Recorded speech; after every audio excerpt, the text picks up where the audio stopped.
आज है हमारा 4th डे और हम जैसा कि बता रहे हैं आपको पर डे हमारे लेक्चर्स हो रहे हैं। पर डे हम आपको एक चैप्टर सब्जेक्ट वाइज करवा रहे हैं। तो आज हम सबसे पहले स्टार्ट करेंगे साइंस के साथ, उसके बाद सोशल साइंस, उसके बाद मैथ्स और उसके बाद स्पेशल क्लास मैं आपके लूंगा साइंस की अगेन। तो जुड़े रहिए हमारे साथ। तो सबसे पहले मैं ललित जी सर को इनवाइट करूंगा कि वो आए और बायोलॉजी की क्लास सबसे पहले वो स्टार्ट करें। तो प्लीज ललित जी सर।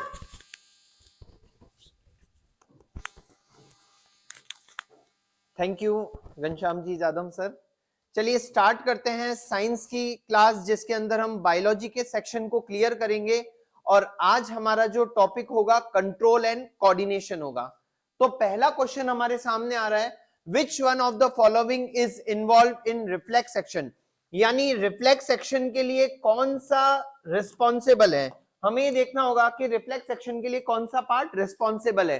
पहला हमारे पास आता है एंडोक्राइन ग्लैंड, दूसरा हमारे पास आता है एक्सोक्राइन ग्लैंड।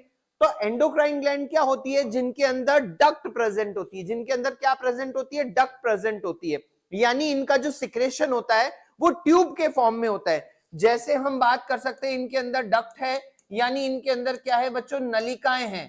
और जैसे हम बात कर सकते हैं लार का, यानी सलाइवा, सलाइवा का सिक्रेशन, टीयर का सिक्रेशन, ये सारा ट्यूब के फॉर्म में होता है, ट्यूब से होता है, इस वजह से इनको अंतःस्रावी ग्रंथियां कहते हैं। जबकि ये कौन सी होती है बेटा, एक्सोक्राइन ग्लैंड, इनको हम कहते हैं डक्टलेस ग्लैंड, डक्टलेस ग्लैंड। तो ये जो दोनों है बॉडी के रेगुलेशन में हेल्प करती है। बट हमारा क्वेश्चन क्या कहना चाह रहा है, हमारा क्वेश्चन कहना चाह रहा है रिफ्लेक्स सेक्शन के बारे में। रिफ्लेक्स सेक्शन जो होता है बेटा वो हमारे स्पाइनल कॉर्ड से कंट्रोल होता है। किससे कंट्रोल होता है, स्पाइनल कॉर्ड से। Is it clear. जबकि ब्रेन, हमारे ब्रेन के अंदर हमारे बहुत सारे पार्ट्स होते हैं, for brain, mid brain, hind brain, जिनके बारे में हम आगे स्टडी करेंगे। चलिए नेक्स्ट क्वेश्चन को देखते हैं बेटा। नेक्स्ट क्वेश्चन हमें कहना चाह रहा है the hormone secreted by the thyroid gland, यानी थायराइड ग्लैंड से सिक्रेट होने वाले हार्मोन को हमें बताना है। क्या थायराइड ग्लैंड से थायरोक्सिन सिक्रेट होता है? हाँ, थायराइड ग्लैंड जो हमारे यहाँ गले के अंदर थ्रॉट रीजन में पाई जाती है, उससे थायरोक्सिन हार्मोन रिलीज होता है। कैल्सीटोनिन भी सिक्रेट होता है, एड्रीनलिन सिक्रेट नहीं होता और इंसुलिन सिक्रेट नहीं होता। तो बच्चों अभी अभी हमने पहले वाली स्लाइड में हमने देखा था एंडोक्राइन ग्लैंड के बारे में, एंडोक्राइन ग्लैंड के बारे में। ये एंडोक्राइन ग्लैंड जो होती है, यानी इसको हम कहते हैं अंतःस्रावी ग्रंथियां, अंतःस्रावी ग्रंथि। ये जो अंतःस्रावी ग्रंथियां हमारे पास होती हैं, इन अंतःस्रावी ग्रंथियों से क्या सिक्रेट होता है, इनसे हार्मोन सिक्रेट होता है। और ये जो हार्मोन होते हैं, ये हार्मोन क्या करते हैं, बॉडी को कंट्रोल भी करते हैं और रेगुलेट भी करते हैं। यानी थायराइड ग्लैंड से हमारे पास एक तो सिक्रेट होगा थायरोक्सिन, यानी ए और बी। तो ए और बी हमारे पास इस बी ऑप्शन में आ रहा है। अब ये देख लीजिए, इनके साथ साथ हम वर्क भी देख लेते हैं। ये जो थायरोक्सिन हार्मोन होता है, ये थायरोक्सिन हार्मोन जो थायराइड ग्लैंड से सिक्रेट होता है, ये बॉडी के रेगुलेशन में, बॉडी के अंदर बीएमआर, बेसिक मेटाबॉलिक रेट के बारे में और ब्रेन के मेटाबॉलिज्म को कंट्रोल करता है। जबकि ये कैल्सीटोनिन क्या सिक्रेट करता है बेटा, ये ब्लड के अंदर, ये हमारे ब्लड के अंदर कैल्शियम आयंस के रेगुलेशन में, कैल्शियम आयन के रेगुलेशन में हम बात कर सकते हैं, रेगुलेशन में, यानी हम कह सकते हैं कैल्शियम आयन के नियमन में, कि कैल्शियम आयन कब कम करना है ब्लड के अंदर कब कैल्शियम आयन को बढ़ाना है, उन सब का कंट्रोल हमारे ये कैल्सीटोनिन करता है। चलते हैं हमारे थर्ड क्वेश्चन की तरफ, तीसरे क्वेश्चन की तरफ। The movement of roots away from light, यानी प्लांट की ऐसी मूवमेंट, प्लांट के पार्ट की ऐसी मूवमेंट जो लाइट से अवे होती है, यानी जो लाइट से दूर होती है। हिंदी में प्रश्न कह रहा है प्रकाश से दूर जड़ की गति। तो देखिए अब हम बात करते हैं जो जड़ की गति के बारे में कह रहा है, रूट्स की गति। तो देखिए रूट्स हमारी क्या होती है, लाइट से दूर की तरफ जाती है, यानी वो कभी नहीं चाहती कि वो लाइट्स की तरफ जाए। तो सीधा सीधा हमारे पास आंसर आ रहा है नेगेटिव फोटोट्रोपिज्म। लेकिन अगर हम यहां बात करें स्टेम की मूवमेंट, यदि हम यहां बात करें स्टेम की मूवमेंट के बारे में, तो स्टेम की जो मूवमेंट होती है, यानी तने की जो गति होती है, वो तने की गति क्या होती है, तने की गति हमारी सकारात्मक प्रकाश की तरफ होती है। लेकिन यहां हमें क्या पूछा गया है कि जड़ की गति प्रकाश से दूर होती है, और उसका आंसर हो जाएगा नेगेटिव फोटोट्रोपिज्म, यानी नकारात्मक फोटोट्रोपिज्म के कारण ऐसा होता है। नेक्स्ट क्वेश्चन हमें कहना चाह रहा है which plant hormone essential for sale division, यानी हमारे पास पादपों के हमने बहुत सारे प्लांट हार्मोन पढ़े थे। हमने ऑक्सिन पढ़ा था, हमने जिब्रालिन पढ़ा था, हमने साइटोकाइनिन पढ़ा था, हमने इथाइलिन पढ़ा था। इन सब में सबके हमने वर्क देखे थे। तो कौन सा हार्मोन किसके लिए जरूरी है? कोशिका विभाजन के लिए पादपों का कौन सा हार्मोन जरूरी है? तो हम बात करते हैं, हमारा सीधा आंसर इसके अंदर आ रहा है साइटोकाइनिन। तो ये साइटोकाइनिन क्या करता है? कोशिकाओं को क्या कर देता है? विभाजित करने के लिए आवश्यक होता है। जब हम बात करें इथाइलिन की, तो इसे हम कहते हैं बेटा गैसियस हार्मोन। गैसियस हार्मोन का मतलब हम कहते हैं कि गैस अवस्था में पाया जाने वाला हार्मोन, और ये फलों को पकाने में आवश्यक होता है। Ripening for fruit, maturation of fruit के लिए हमारे पास कौन सा होता है? इथाइलिन हार्मोन रिस्पॉन्सिबल होता है। प्लांट की ग्रोथ के लिए, हाइट की ग्रोथ के लिए जिब्रेलिन हार्मोन हमारे पास इंपॉर्टेंट होता है। एक हम बात करें ऑक्सिन की, तो ऑक्सिन हमारे पास जो नेचुरली पाया जाता है वो कौन सा पाया जाता है? IAA, indole acetic acid. चलते हैं हमारे नेक्स्ट क्वेश्चन की तरफ। Which plant hormone is essential for soil elongation, यानी कोशिकाओं की वृद्धि के लिए, कोशिकाएं जो डेवलप होती है, जो लेंथ में ग्रो करती है, लंबाई में बढ़ती है, कोशिका की वृद्धि के लिए कौन सा हार्मोन रिस्पॉन्सिबल है? साइटोकाइनिन, ऑक्सिन, जिब्रेलिन या इथाइलिन। तो हमने अभी अभी कुछ समय पहले भी पढ़ा था कि जो हमारे पास ऑक्सिन हार्मोन होता है, इस क्वेश्चन का राइट आंसर हमारे पास होगा ऑक्सिन हार्मोन। ये जो ऑक्सिन हार्मोन होता है ये कोशिकाओं की वृद्धि के लिए आवश्यक होता है, और नेचुरल रूप से, यानी हम कह सकते हैं बेटा प्राकृतिक रूप से हमारे पास पाए जाने वाला होता है, उसे हम कहते हैं IAA, इंडोल एसिटिक एसिड। ये प्राकृतिक रूप से नेचुरल अकरिंग हमारे पास प्लांट हार्मोन है, ऑक्सिन का टाइप है। चलते बेटा नेक्स्ट क्वेश्चन की तरफ। विच of the following is a plant hormone, इनमें से कौन सा पादप हार्मोन है? यानी 3 तो हमारे पास ह्यूमन बीइंग वाले होंगे और एक हमारे पास इनमें एक प्लांट का होगा। चलिए इस सेशन को आप जल्दी से जल्दी लाइक कर दीजिए, सब्सक्राइब कर दीजिए और अच्छे से इसमें आंसर करिए। क्या आंसर होगा? कौन सा पादप हार्मोन है हमें पहचानना है। क्या एस्ट्रोजन होगा, थायरोक्सिन होगा, इंसुलिन होगा या साइटोकाइनिन होगा?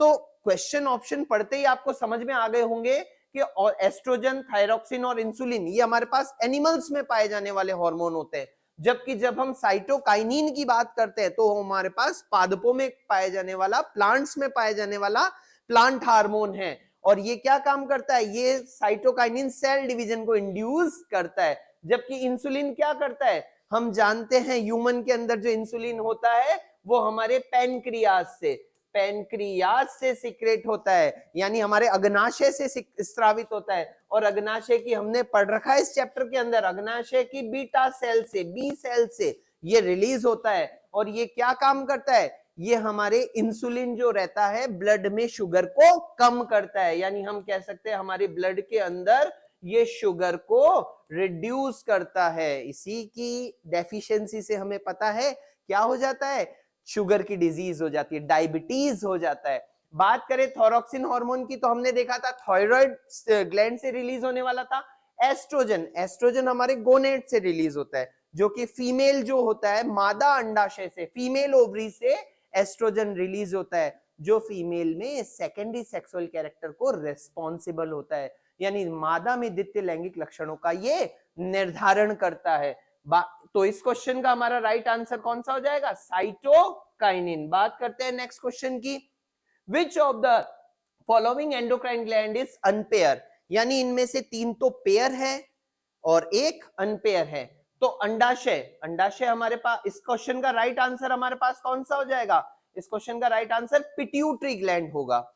अब हम देख लेते हैं एक बार अंडाशय। कल हमने देखा था हमारे प्रीवियस क्लास के अंदर कि जो ओवरी होती है वो 2 नंबर में पाई जाती है, यानी हमारे पास क्या है बेटा? पेयर फॉर्म में होती है।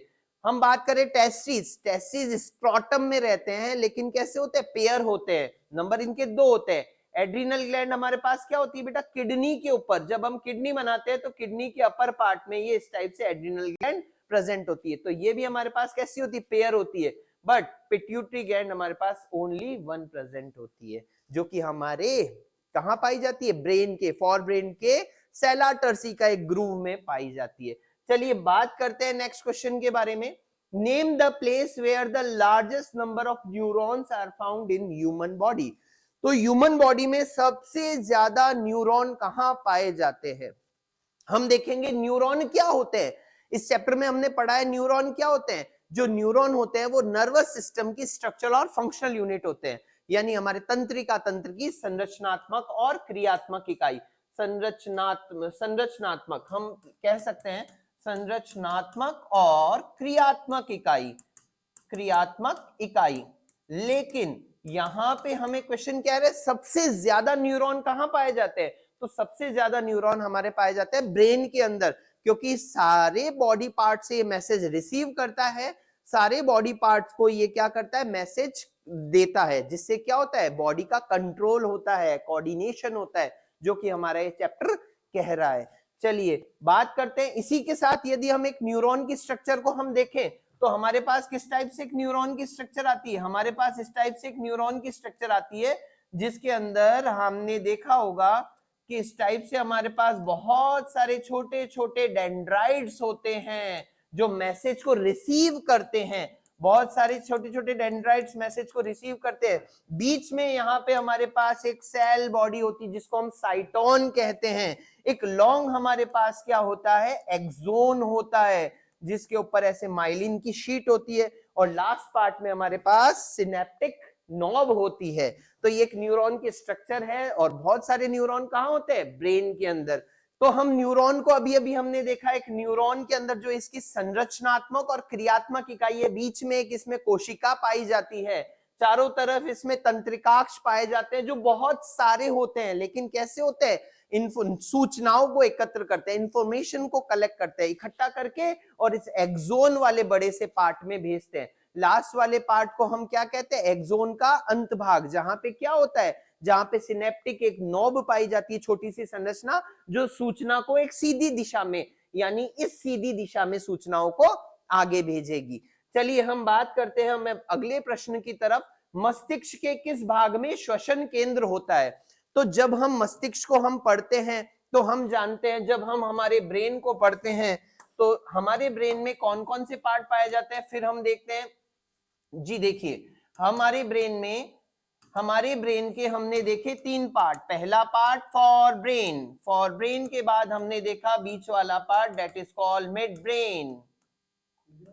तीसरा पार्ट हाइंड ब्रेन, जी हाइंड ब्रेन। तो हमने देखा अग्र मस्तिष्क, मध्य मस्तिष्क और पश्चिम मस्तिष्क। जब हमने इसको पढ़ा तो हमने पढ़ा पश्चिम मस्तिष्क के 3 भाग होते हैं। एक हमारा सेरिबेलम, सेरिबेलम के बाद हमने पढ़ा था पोन्स, तीसरा हमने पढ़ा था मेड्यूला ऑब्लोंगेंटा। ठीक है, तो हमने देखा ये मेड्यूला ऑब्लोंगेंटा जो होता है। चलिए देखिए, पश्चिम मस्तिष्क के 3 भाग थे, एक हमारा अनुमस्तिष्क था, एक पोन्स था, एक मेड्यूला ऑब्लोंगेंटा था।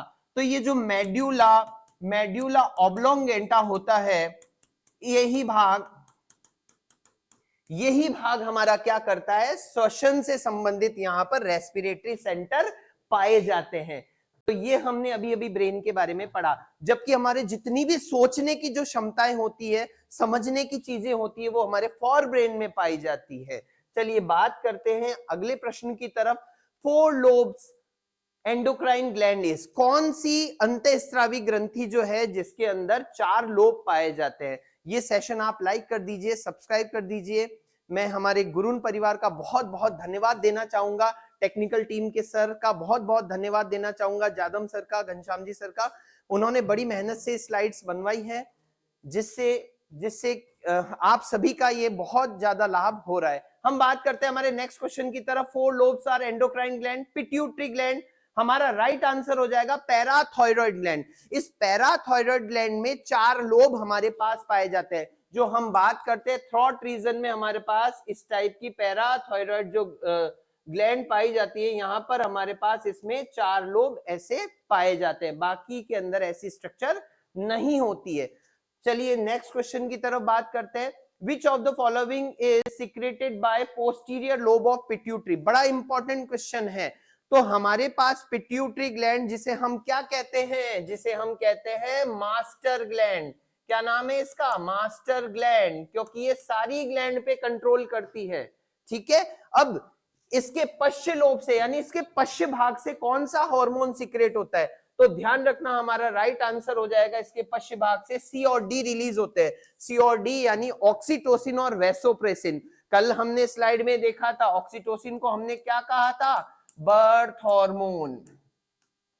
बर्थ हार्मोन, क्योंकि ये क्या करता है? प्यूबिक सिंपाइसिस करता है। दूसरा वैसोप्रेसिन, इसका दूसरा नाम होता है एडीएच, एंटी डायूरेटिक हार्मोन, जो कि हमारे टेस्टिस के यहाँ, किडनी के यहाँ वर्क करता है। बात करते हैं नेक्स्ट क्वेश्चन की तरफ। बाकी जो दो हार्मोन है ये एंटीरियर पार्ट यानी हमारी पीयूष ग्रंथि के अग्र भाग से स्त्रावित होते हैं। नेक्स्ट क्वेश्चन की तरफ हम चलते हैं। The junction between axon of one neuron and the dendrites of next is called. अब देखिए, जब हम बात करते हैं, अभी अभी हमने न्यूरॉन का डायग्राम बनाया था, तो जहां दो न्यूरॉन हमारे आपस में जुड़ते हैं, जहां हम बात करते हैं एक न्यूरॉन की कुछ ऐसे स्ट्रक्चर को हम बनाते हैं, और ये जो न्यूरॉन आगे जाकर यहां से इसकी सिनेप्टिक नॉब बनती है, फिर यहां से ये जो दूसरा न्यूरॉन इस दूसरे न्यूरॉन से जुड़ता है, और ये यहाँ पे सिनेप्ट। तो एक न्यूरॉन और दूसरे न्यूरॉन का जो जंक्शन पॉइंट होता है, इस जंक्शन पॉइंट को क्या कहते हैं? एक न्यूरॉन दूसरे न्यूरॉन से जुड़ता है, उसे सिनेप्स कहते हैं। सिनेप्टिक जंक्शन बनता है, यानी सिनेप्स यानी दो न्यूरॉन का जुड़ना, जहां पे हमारे पास दो न्यूरॉन तंत्रिका कोशिकाएं जहां पर जुड़ती है। एक तंत्रिका का पश्च भाग दूसरे तंत्रिका का अग्र भाग आपस में जुड़ता है, उसे हम सिनेप्स कहते हैं। बात करते हैं अगले क्वेश्चन की तरफ। नेक्स्ट क्वेश्चन हमें कहना चाह रहा है the movement of shoot towards light, यानी प्ररो स्टेम का प्रकाश की तरफ मुड़ना। हमने देखा होगा जब भी एक सीड उगता है, जब भी एक बीज उगता है, जो स्टेम होता है, जो तना होता है, वो प्रकाश की तरफ मुड़ता है, और जो जड़ होती है वो प्रकाश से दूर जाती है। तो ये कौन सी मूवमेंट होती है? That movement is called phototropism. Next question हमें कहना चाह रहा है मस्तिष्क का कौन सा भाग स्मृति, इच्छा शक्ति और शक्ति के लिए जिम्मेदार होता है? विच of the brain is responsible for memory, will and power.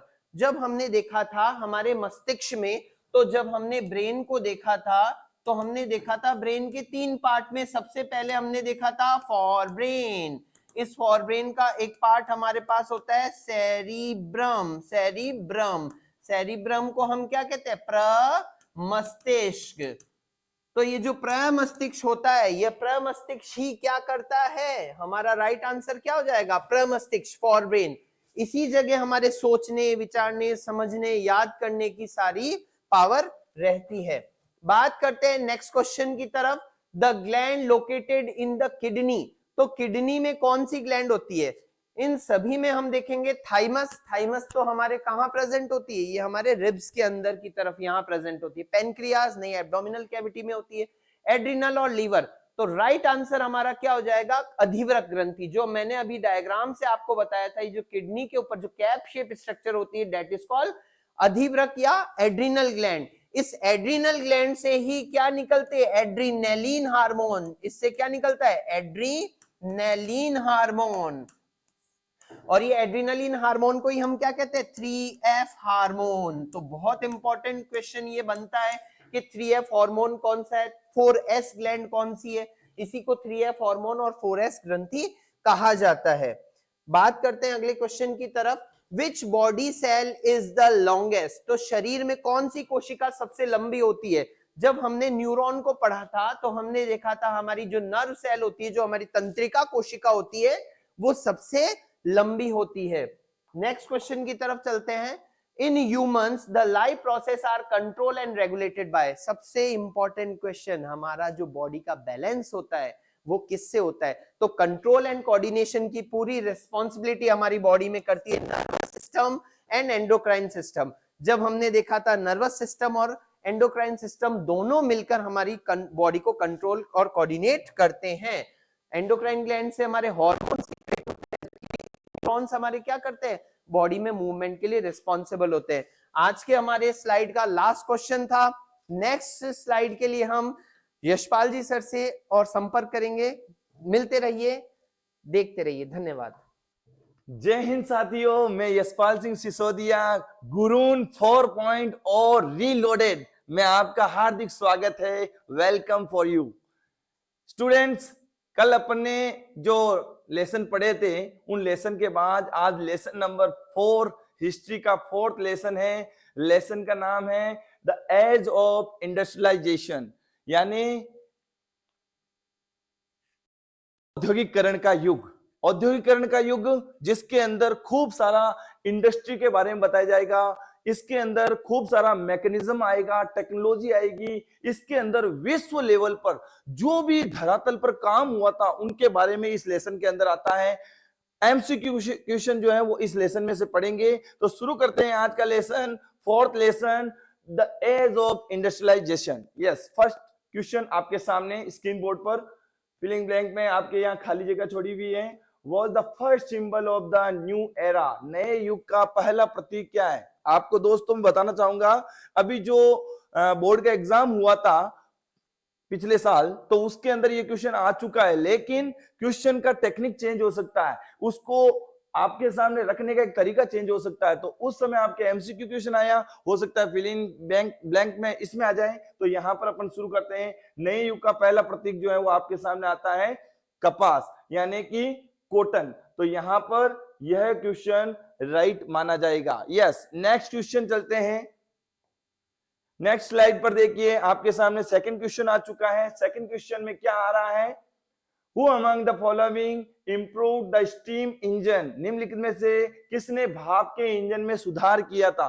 बेटा आपको पता होगा भाप की शक्ति का इंजन न्यूको थॉमसन ने बनाया था और न्यू कॉमन ने बताया था, और यहाँ पर इसको फिर से नए रूप में कंडक्ट किया था, इसको फिर से नए रूप में बनाने का जो काम किया था वो किया था जेम्स वॉट ने।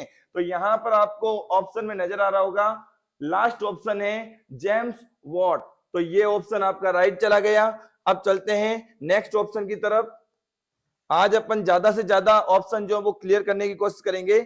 आपके सामने थर्ड क्वेश्चन जो है वो आ रहा है, where the two most dynamic industries in Britain, यानी ब्रिटेन के अंदर दो सबसे गतिशील उपयोग क्या थे? ब्रिटेन के अंदर दो ऐसी कौन सी चीजों को सबसे ज्यादा डेवलप किया गया था? तो यहां पर आपके सामने दो कौन सी चीजें हैं, शुरू करते हैं। फर्स्ट ऑप्शन है कॉटन एंड मेटल इंडस्ट्रीज, कपास और धातु उद्योग, शुगर एंड टेक्सटाइल इंडस्ट्रीज यानी चीनी और कपड़ा उद्योग, केमिकल एंड मेटल इंडस्ट्रीज यानी रसायन और धातु उद्योग, और सिल्क एंड इंडिगो इंडस्ट्री यानी रेशम और नील उद्योग। तो यहाँ पर आपके सामने 4 ऑप्शन है। जल्दी से जल्दी आंसर देने का प्रयास कीजिए, कमेंट कीजिए। मैं देखता हूं, देखिए आप में से किन किसने राइट कर लिया है, क्या कंफ्यूजन है। यस, जल्दी से कमेंट कीजिए। आपके सामने ऑप्शन 4 है। यस, आपका समय ऑफ हो चुका है। मैं आपको बताना चाहूंगा, यहाँ पर फर्स्ट ऑप्शन आता है कॉटन एंड मेटल इंडस्ट्रीज यानी कपास और धातु उद्योग। यह उद्योग सबसे ज्यादा फेमस हुए थे, इनका सबसे ज्यादा यूज हुआ था, और इन्हीं से पूरे वर्ल्ड लेवल पर इकोनॉमिक ग्रोथ हुई थी, यहां से डेवलपमेंट स्टार्ट हुआ था। तो यहाँ ये ऑप्शन जो है वो आपका राइट जाता है। यस, नेक्स्ट ऑप्शन आपके सामने आता है फोर्थ ऑप्शन के अंदर आपके आता है, is the term they usually refer the Asia of the eastern countries of the Mediterranean, यानी कि वह शब्द है जो आमतौर पर एशिया का या भूमध्य सागर के पूर्वी देशों के संदर्भ में कहा जाता है। तो यहाँ पर आपको ऑप्शन जो है वो सामने नजर आ रहे हैं। एक चीज का कंफ्यूजन क्रिएट कर सकता है आपके सामने। यहाँ ऑप्शन में आपके आता है पूरब, एक तरफ पूर्वी, भोर और पश्चिम। तो यहाँ पर आपको ऑप्शन को अच्छे से पढ़ना। इंग्लिश मीडियम के बच्चों के लिए स्पेशली यहाँ पर ओरिएंट लिखा हुआ है तो वो तो चूज कर लेंगे, लेकिन हिंदी मीडियम के बच्चे कंफ्यूज हो सकते हैं। तो यहाँ पर अपन को ऑप्शन ए राइट माना जाएगा। फर्स्ट ऑप्शन आपका राइट माना जाएगा। यस, ओरिएंट, पूरब। यस, नेक्स्ट स्लाइड करता हूं मैं। नेक्स्ट क्वेश्चन आपके सामने आता है फिफ्थ क्वेश्चन जो है वो आता है, विच the following of function of stapler, यानी निम्नलिखित में से स्टेपलर का कार्य क्या था? स्टेपलर एक प्रकार का मैकेनिज्म है, एक मशीन है, और इसके माध्यम से कपड़ों के ऊन के रेशों को अलग से छांटा जाता था। जो कपड़ा बनाने वाला वुलन जो होता है, तो उसको एक एक रेशे को इकट्ठा करके उसको छांट लिया जाता था। तो यह आपका ऑप्शन जो है वो राइट रहेगा। स्टेपलर का कार्य होता है कि who sort woolen according to its fiber, यानी कि इसको छांट कर इसके अनुसार वस्त्र का निर्माण हो जाता था। अब इनमें से आपको यह ऑप्शन जो वो नहीं लेना है। नेक्स्ट ऑप्शन की तरफ चलते हैं। क्वेश्चन नंबर 6 सामने आता है आपके स्क्रीन बोर्ड पर, देखिए 6th क्वेश्चन क्या बोल रहा है। 1772 के अंदर 1772 के अंदर किसने ये कहने का साहस किया था कि भारतीय वस्त्रों की मांग कभी कम नहीं हो सकती है, क्योंकि कोई अन्य देश समान गुणवत्ता के सामान का उत्पादन नहीं करता। तो यह बात किसने कही थी? यह बात कहने वाले व्यक्ति कौन थे? क्वेश्चन को बारीकी से पढ़ लेना। मेरे हिसाब से ये क्वेश्चन डेफिनेटली 101% आपके बोर्ड के एग्जाम में आने वाला है। तो यहाँ पर क्वेश्चन में यह पूछा गया है कि 1772 के अंदर यह किसने कहा कि भारतीय वस्त्र सबसे बेस्ट जो है वस्त्र हैं, यानी कि भारतीयों के द्वारा बनाए गए जितने भी वस्त्र हैं वो सबसे ज्यादा क्वालिटी में रहे थे और सबसे ज्यादा फेमस रहे थे। तो यहाँ पर ये कथन कहने वाले हैं हेनरी पेटालो। यहाँ पर लास्ट ऑप्शन जो है वो आपका राइट माना जाएगा। यस, नेक्स्ट स्लाइड आपके सामने स्क्रीन बोर्ड पर। Question number 7, which company could assert the monopoly right to trade? कौन सी कंपनी व्यापार पर एकाधिकार का दावा कर सकती है? ऐसी कौन सी कंपनी है जो व्यापार पर दावा कर सकती है? भारत में ईस्ट इंडिया कंपनी का शासन रहा था। अंग्रेजों ने भारत के ऊपर 200 वर्षों तक अधिकार रखा था। तो उस समय यहाँ पर उन्होंने ईस्ट इंडिया कंपनी स्टेबलाइज की थी। तो ईस्ट इंडिया कंपनी ने भारत के व्यापार पर अपना एकाधिकार स्थापित किया हुआ था। तो यहाँ कौन सी कंपनी आपके सामने नजर आएगी? East India company. तो लास्ट ऑप्शन आपका राइट माना जाएगा। नेक्स्ट स्लाइड पर चलते हैं। क्वेश्चन नंबर 8, 8वां क्वेश्चन क्या कह रहा है? 1840 से 1860 के दशक में इंग्लैंड में रेलवे के विस्तार के साथ निम्नलिखित में से कौन सा उद्योग बढ़ गया था? अब वापस क्वेश्चन जो है वो घूम के आया है। जो नेक्स्ट अपने क्वेश्चन पढ़ा था अभी पहले, जो शुरुआत में क्वेश्चन पढ़ा था, तो उन क्वेश्चनों में से ही वापस से ये क्वेश्चन बना है कि 1840 से 1860 के दशक के अंदर हमारे यहाँ पर कौन से उद्योग सबसे ज्यादा फेमस हुए थे? इंग्लैंड में कहो, भारत में कहो, बात वहीं पर आ जाती है। तो यहाँ पर आपके सामने नजर आ गया होगा लोहा और इस्पात उद्योग, यानी कि आयरन एंड स्टील इंडस्ट्री। तो यहां पर ऑप्शन जो है वो लास्ट वाला आपका राइट जाता है। नेक्स्ट क्वेश्चन की तरफ चलते हैं। क्वेश्चन नंबर 9 आपके सामने। यस, क्वेश्चन कह रहा है which machine was invented by James Hargreaves? James Hargreaves ने किस मशीन का आविष्कार किया था? यानी कि जेम्स हार्ग्रीव्स ने किस मशीन को इन्वेंशन किया था? तो यहां पर आपके सामने 4 ऑप्शन है। जल्दी से जल्दी कमेंट कीजिए कौन सा क्वेश्चन का आंसर राइट है। फर्स्ट, सेकंड, थर्ड या फोर्थ? बेटा आपके सामने स्पिनिंग जेनी, कताई मशीन, इसके बाद फ्लाइंग सेटल, इसके बाद पर्शियन व्हील, फारसी पहिया और स्पिनिंग जेनी। तो यहां पर स्पिनिंग जेनी और स्पिनिंग मशीन, तो यहां में से आपको ये चूज करना है last option spinning jenny. James Hargreaves ने स्पिनिंग जेनी मशीन का आविष्कार किया था, तो ये ऑप्शन राइट रहेगा। नेक्स्ट क्वेश्चन नंबर 10 क्वेश्चन के अंदर देखिए क्या क्वेश्चन आ रहा है। प्रथम विश्व युद्ध के बाद कौन सा देश भारतीय बाजार में अपनी पुरानी स्थिति दोबारा हासिल नहीं कर सका? बेटा एक बात आप कंफर्म कीजिए कि भारत के ऊपर किन्होंने अधिकार किया हुआ था? इनमें से ऑप्शन देखिए पहले। अब आप कहोगे सर इसमें से तो ऑप्शन जो है वो सब हमने पढ़ लिया, ये समझ में नहीं आ रहा है। तो बेटा मैं आपको बताना चाहूंगा यूके यानी कि यूनाइटेड किंगडम यानी कि इंग्लैंड, जिसे हम पहले के समय में एंशिएंट टाइम में ब्रिटेन कहते थे, तो ब्रिटेन का ही एक देश है मैनचेस्टर। जिसे मैनचेस्टर भी कहा जाता है। तो मैनचेस्टर जो है वो इंग्लैंड का ही एक शहर है, और इस हिसाब से हम ये कह सकते हैं कि दोबारा स्थिति हासिल नहीं कर पाया। तो भारतीय बाजारों में जो पहले की स्थिति हासिल की हुई थी वो नहीं कर पाया, तो वो इंग्लैंड ही था। तो यहाँ पर लास्ट ऑप्शन आपका राइट जाता है मैनचेस्टर। यस, नेक्स्ट स्लाइड पर चलते हैं। क्वेश्चन नंबर 11 आता है आपके सामने। Yes, start. क्या है क्वेश्चन? 1814 के दशक के बाद रोजगार के अधिक अवसर खोलने के लिए शहरों में किस प्रकार की निर्माण की गतिविधियां तेज नहीं की गई? ऐसी कौन सी चीजें थी जिसको बिल्कुल भी इंपॉर्टेंस नहीं दी गई थी? ऐसी कौन सी चीजें थी जिससे कि डेवलपमेंट का कार्य नहीं होता है? ऐसी कौन सी चीजें जिससे रिक्वायरमेंट पूरी नहीं होती है? ऐसी कौन सी चीजें जिससे इकोनॉमिक ग्रोथ नहीं होती है? ऐसी कौन सी चीजें जिससे प्रोडक्शन जो है वो ग्रोथ नहीं होता है, इंक्रीज नहीं होता है? तो आपके सामने 4 ऑप्शन आता है।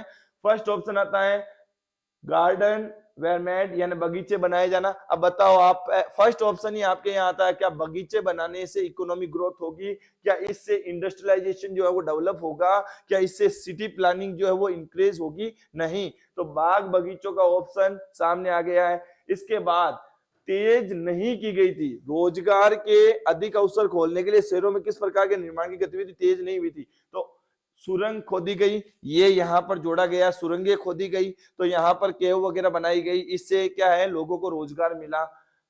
थर्ड ऑप्शन है नए रेलवे स्टेशन बनाए गए, न्यू रेलवे स्टेशन स्टेबलाइज, तो यहाँ पर हाँ, इससे भी रोजगार मिला था। फोर्थ ऑप्शन है रोड वेयर विंडेड, यानी कि सड़क चौड़ी की गई, तो यहाँ पर सड़कें चौड़ी करने के लिए इसमें भी एम्प्लॉयमेंट जो है वो इंक्रीज होता है। तो फर्स्ट ऑप्शन आपके आता है गार्डन वेयर मेड, यानी कि बगीचे बनाए गए। यह ऑप्शन आपका रॉन्ग माना जाता है, तो यह चीज जो है इसमें राइट मानी जाएगी। नेक्स्ट क्वेश्चन नंबर 12 है, which city came to be known as the finishing centre? किस शहर को फिनिशिंग सेंटर के नाम से जाना गया था? तो आपके सामने क्वेश्चन जो है वो पढ़ दिया है मैंने। अब आपको यहाँ 4 ऑप्शन में से अपना क्वेश्चन का आंसर चुनना है। आप में से जो भी क्वेश्चन आपको सही लग रहा है इनमें से क्वेश्चन चूज कीजिए, कौन सा क्वेश्चन का आंसर राइट है। यस, फर्स्ट क्वेश्चन है मैनचेस्टर, यानी इंग्लैंड का ही एक शहर मैनचेस्टर। उसके बाद लिवरपूल, यह आ गया। इसके बाद हिडेनबर्ग, इसके बाद लंदन। तो बेटा सबसे ज्यादा फेमस अगर कोई सिटी रही थी इंग्लैंड की तो वो रही थी लंदन। लंदन इंग्लैंड की कैपिटल रही थी, राजधानी रही थी, तो यहाँ पर लास्ट ऑप्शन जो है वो राइट माना जाएगा। यस, नेक्स्ट स्लाइड पर चलते हैं। Question number 13, yes, was published in Inland Printers 26 जनवरी 1901, यानी 26 जनवरी 1901 को इंग्लैंड प्रिंटर्स में प्रकाशित हुआ था। क्या प्रकाशित हुआ था? आपको इनमें से ऑप्शन चुनना है। आपको पता होगा यहाँ पर सबसे ज्यादा मात्रा में प्रकाशित होने वाला जो लोगो रहा था वो था टू मजिशियन, यानी 2 जादूगर। तो 2 जादूगर वाला ऑप्शन राइट कर लीजिए। यहाँ पर थर्ड ऑप्शन आपका राइट जाएगा। 13 क्वेश्चन अपन ने सोल्व कर लिए हैं बेटा। जल्दी से जल्दी अपन स्लाइड पूरी करते हैं, जल्दी से जल्दी अपन क्वेश्चन को क्विक ऑन करते हैं, जल्दी से जल्दी सॉल्व करते हैं। कम समय में अधिक से अधिक क्वेश्चन सोल्व करना ये हमारा उद्देश्य है। और आपको बोर्ड पैटर्न पर कौन कौन से क्वेश्चन आएंगे, कैसे क्वेश्चन आएंगे, कैसे कंफ्यूजन क्रिएट होगा और कैसे इनका सॉल्यूशन होगा, ये सारी चीजें आपके सामने हैं। तो शुरू करते हैं। क्वेश्चन नंबर 14, यस, कौन सा माध्यम लोगों के दिमाग को आकार देने और नई जरूरतें पैदा करने और उत्पादकों को वांछनीय दिखाने का प्रयास करता है? तो आप इनमें से 4 ऑप्शन में से कौन सी चीजें जो है चूज करोगे? यहाँ फर्स्ट ऑप्शन आता है कल्चर, संस्कृति, फिर बाद में सेकंड ऑप्शन आता है लेबल, थर्ड आता है एडवर्टाइजमेंट एंड फोर्थ ऑप्शन आता है ट्रेडिशन, यानी कि फर्स्ट ऑप्शन संस्कृति, लेबल, विज्ञापन और परंपरा। विज्ञापनों से लोगों को अपनी तरफ आकर्षित किया जा सकता है, तो यहाँ पर थर्ड ऑप्शन जो है वो आपका राइट है, विज्ञापन, एडवर्टाइजमेंट। ओके, नेक्स्ट क्वेश्चन की तरफ चलते हैं। क्वेश्चन नंबर 15, यस, 15 क्वेश्चन के अंदर क्या आता है देखिए। Improve the steam engine production by Newcomen, यानी कि ने न्यूकोमेन द्वारा निर्मित भाप इंजन में सुधार किया था। न्यूकोमेन ने जो भाप की शक्ति का आविष्कार किया था उसको कंडक्ट करने के लिए, उसको फिर से सुधार करने के लिए, उसमें नए चेंजेस लेके, जो बॉयलर फट जाते थे पहले के समय में, ड्राई प्लेस के अंदर अधिकांश रूप से बॉयलर फट जाते थे, इंजन ज्यादा काम नहीं कर पाया था, अच्छा जो है अपन को उसका सॉल्यूशन नहीं मिल रहा था, उससे अपन की आवश्यकताओं की पूर्ति नहीं हो पा रही थी। तो जेम्स वॉट ने न्यूकोमेन के बाद में इंजन में फिर से नए सुधार किए थे। तो यहाँ पर ऑप्शन आपका फर्स्ट ही राइट है, जेम्स वॉट न्यूकोमेन के बाद सेकंड नंबर यही रहा था, जिसने स्टीम इंजन को फिर से नया बना दिया था, उसके अंदर कई कमियां थी उनको सुधार दिया था। Yes, question number 16। यस, यहां पर आपके सामने lesson number 5, print culture and the modern world, यानी कि मुद्रण संस्कृति और आधुनिक विश्व। यहां पर हमने 5th लेसन के इंपोर्टेंट क्वेश्चन ले लिए हैं। यहां पर 16वां क्वेश्चन आपके सामने आ रहा है, देखिए, हु वेर ब्रॉन्ट सिस्टर, यानी कि यहाँ ब्रॉन्ट सिस्टर कौन थी, ब्रॉन्ट बहनें कौन थी। तो यहाँ पर ऑप्शन आपके सामने चारों ऑप्शन है, देखिए इनमें से कौन सा क्वेश्चन का आंसर सही है। बेटा आपको पता है, मैंने आपको बताया भी था कि यहाँ पर ब्रॉन्ट बहनें जो है वो उपन्यासकार थी, वो नए नए उपन्यास लिखती रहती थी, वो नोवेल वगैरह लिखती रहती थी। तो यहाँ पर हम ये कहेंगे देयर वेर नॉवेलिस्ट, यानी कि उपन्यासकार रही थी। तो फर्स्ट ऑप्शन ही आपका यहाँ राइट जाता है, फर्स्ट ऑप्शन अपन ने राइट कर दिया। यस, नेक्स्ट क्वेश्चन आपके स्क्रीन बोर्ड पर, क्वेश्चन नंबर 17, बाल Gangadhar Tilak was the arrested by British government after publish which the following of poem, यानी बाल गंगाधर तिलक को निम्नलिखित में से कौन सी कविता प्रकाशित करने के ऊपर उन्हें ब्रिटिश सरकार के द्वारा गिरफ्तार कर लिया था। तो आपके सामने चार ऑप्शन नजर आ रहे होंगे, रेजिस्टेंस प्रतिरोध के कारण, वंदे मातरम गीत के कारण, या मराठा पत्र के कारण, या शिवाजी अल्ट्रेंस यानी शिवाजी के कथन के कारण। तो यहाँ पर चार ऑप्शन आपके सामने, ध्यान रखना, बाल गंगाधर तिलक ने जो कविता प्रकाशित की थी उनमें से लास्ट ऑप्शन आपका आता है शिवाजी के कथन। तो शिवाजी के कथन को देखकर ही इनके ऊपर गवर्नमेंट ने जो है वह आरोप लगा के उन्हें जेल में डाल दिया था। कुल मिला के हम ये कह सकते हैं बाल गंगाधर तिलक ने शिवाजी के कथन प्रकाशित किया और इसके बाद इन्हें गिरफ्तार कर लिया गया। क्वेश्चन नंबर 18 सामने देखिए स्क्रीन बोर्ड पर, question number 18, penny magazine were and primary at that, यानी पेनी पत्रिकाओं का मुख्य उद्देश्य क्या था। पेनी पुस्तिकाएं जो थी, पत्रिकाएं थी, उनका मेन उद्देश्य क्या था, क्या इससे अपनी आवश्यकता की पूर्ति होती थी, क्या रिक्वायरमेंट पूरी होती थी। तो आपके सामने चार ऑप्शन है। फर्स्ट ऑप्शन है प्राइस्ट पुजारी, सेकंड ऑप्शन है वर्किंग क्लास श्रमिक वर्ग, थर्ड ऑप्शन है टीचर्स शिक्षक, और फोर्थ ऑप्शन है चिल्ड्रन यानी बच्चे।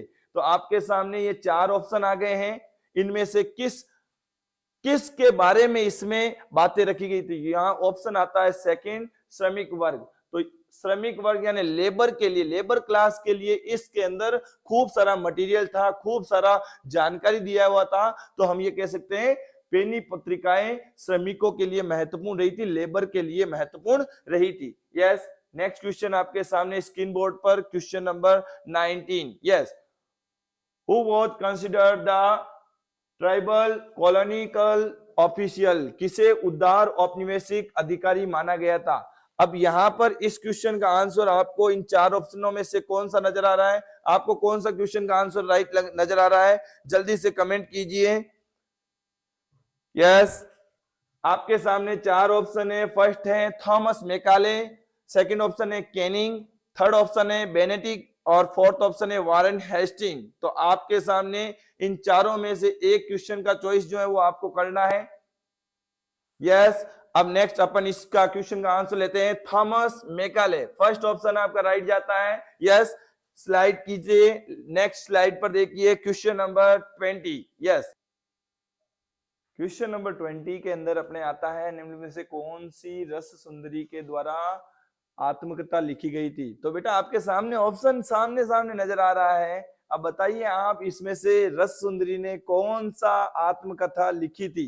बेटा इसमें थोड़ा सा प्रॉब्लम है, ये प्रिंट थोड़ी सी मिस्टेक इसमें आ गई है आपके, यहाँ लिखा हुआ है अमर जवान, तो ये थोड़ा सा कंफ्यूजन क्रिएट करने के लिए है।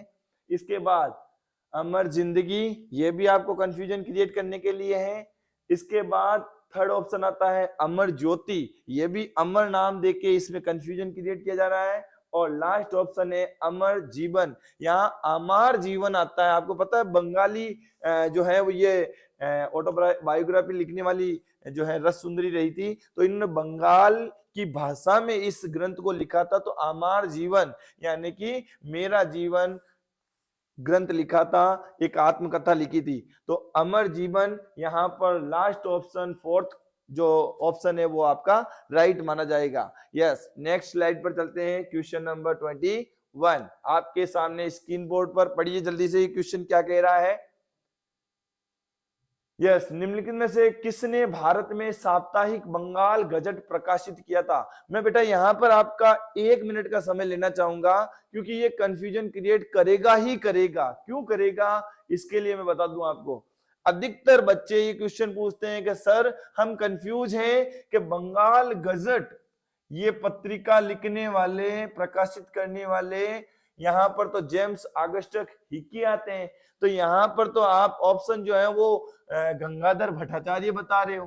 तो बेटा मैं आपको ये बताना चाहूंगा कि यहाँ इसने क्वेश्चन में क्या बोला है, किसने भारत में साप्ताहिक बंगाल गजट पत्रिका प्रकाशित की थी। तो यह भारत की बात आ रही है, तो यहाँ पर आपको क्वेश्चन का आंसर देना है गंगाधर भट्टाचार्य। और अगर यहाँ पर आता है कि इंटरनेशनल लेवल पर, विश्व लेवल पर, या यूरोपियन में से, या ये पूछ लें कि निम्नलिखित में से बंगाल गजट लिखने वाले वैश्विक स्तर के लेखक कौन रहे थे, तो यहाँ पर जेम्स ऑगस्टस हिकी, ये आपका ऑप्शन रहेगा। अभी फिलहाल के लिए इस क्वेश्चन का आंसर जो है वो सेकंड ऑप्शन रहेगा, तो इसका आप थोड़ा सा ध्यान रखना।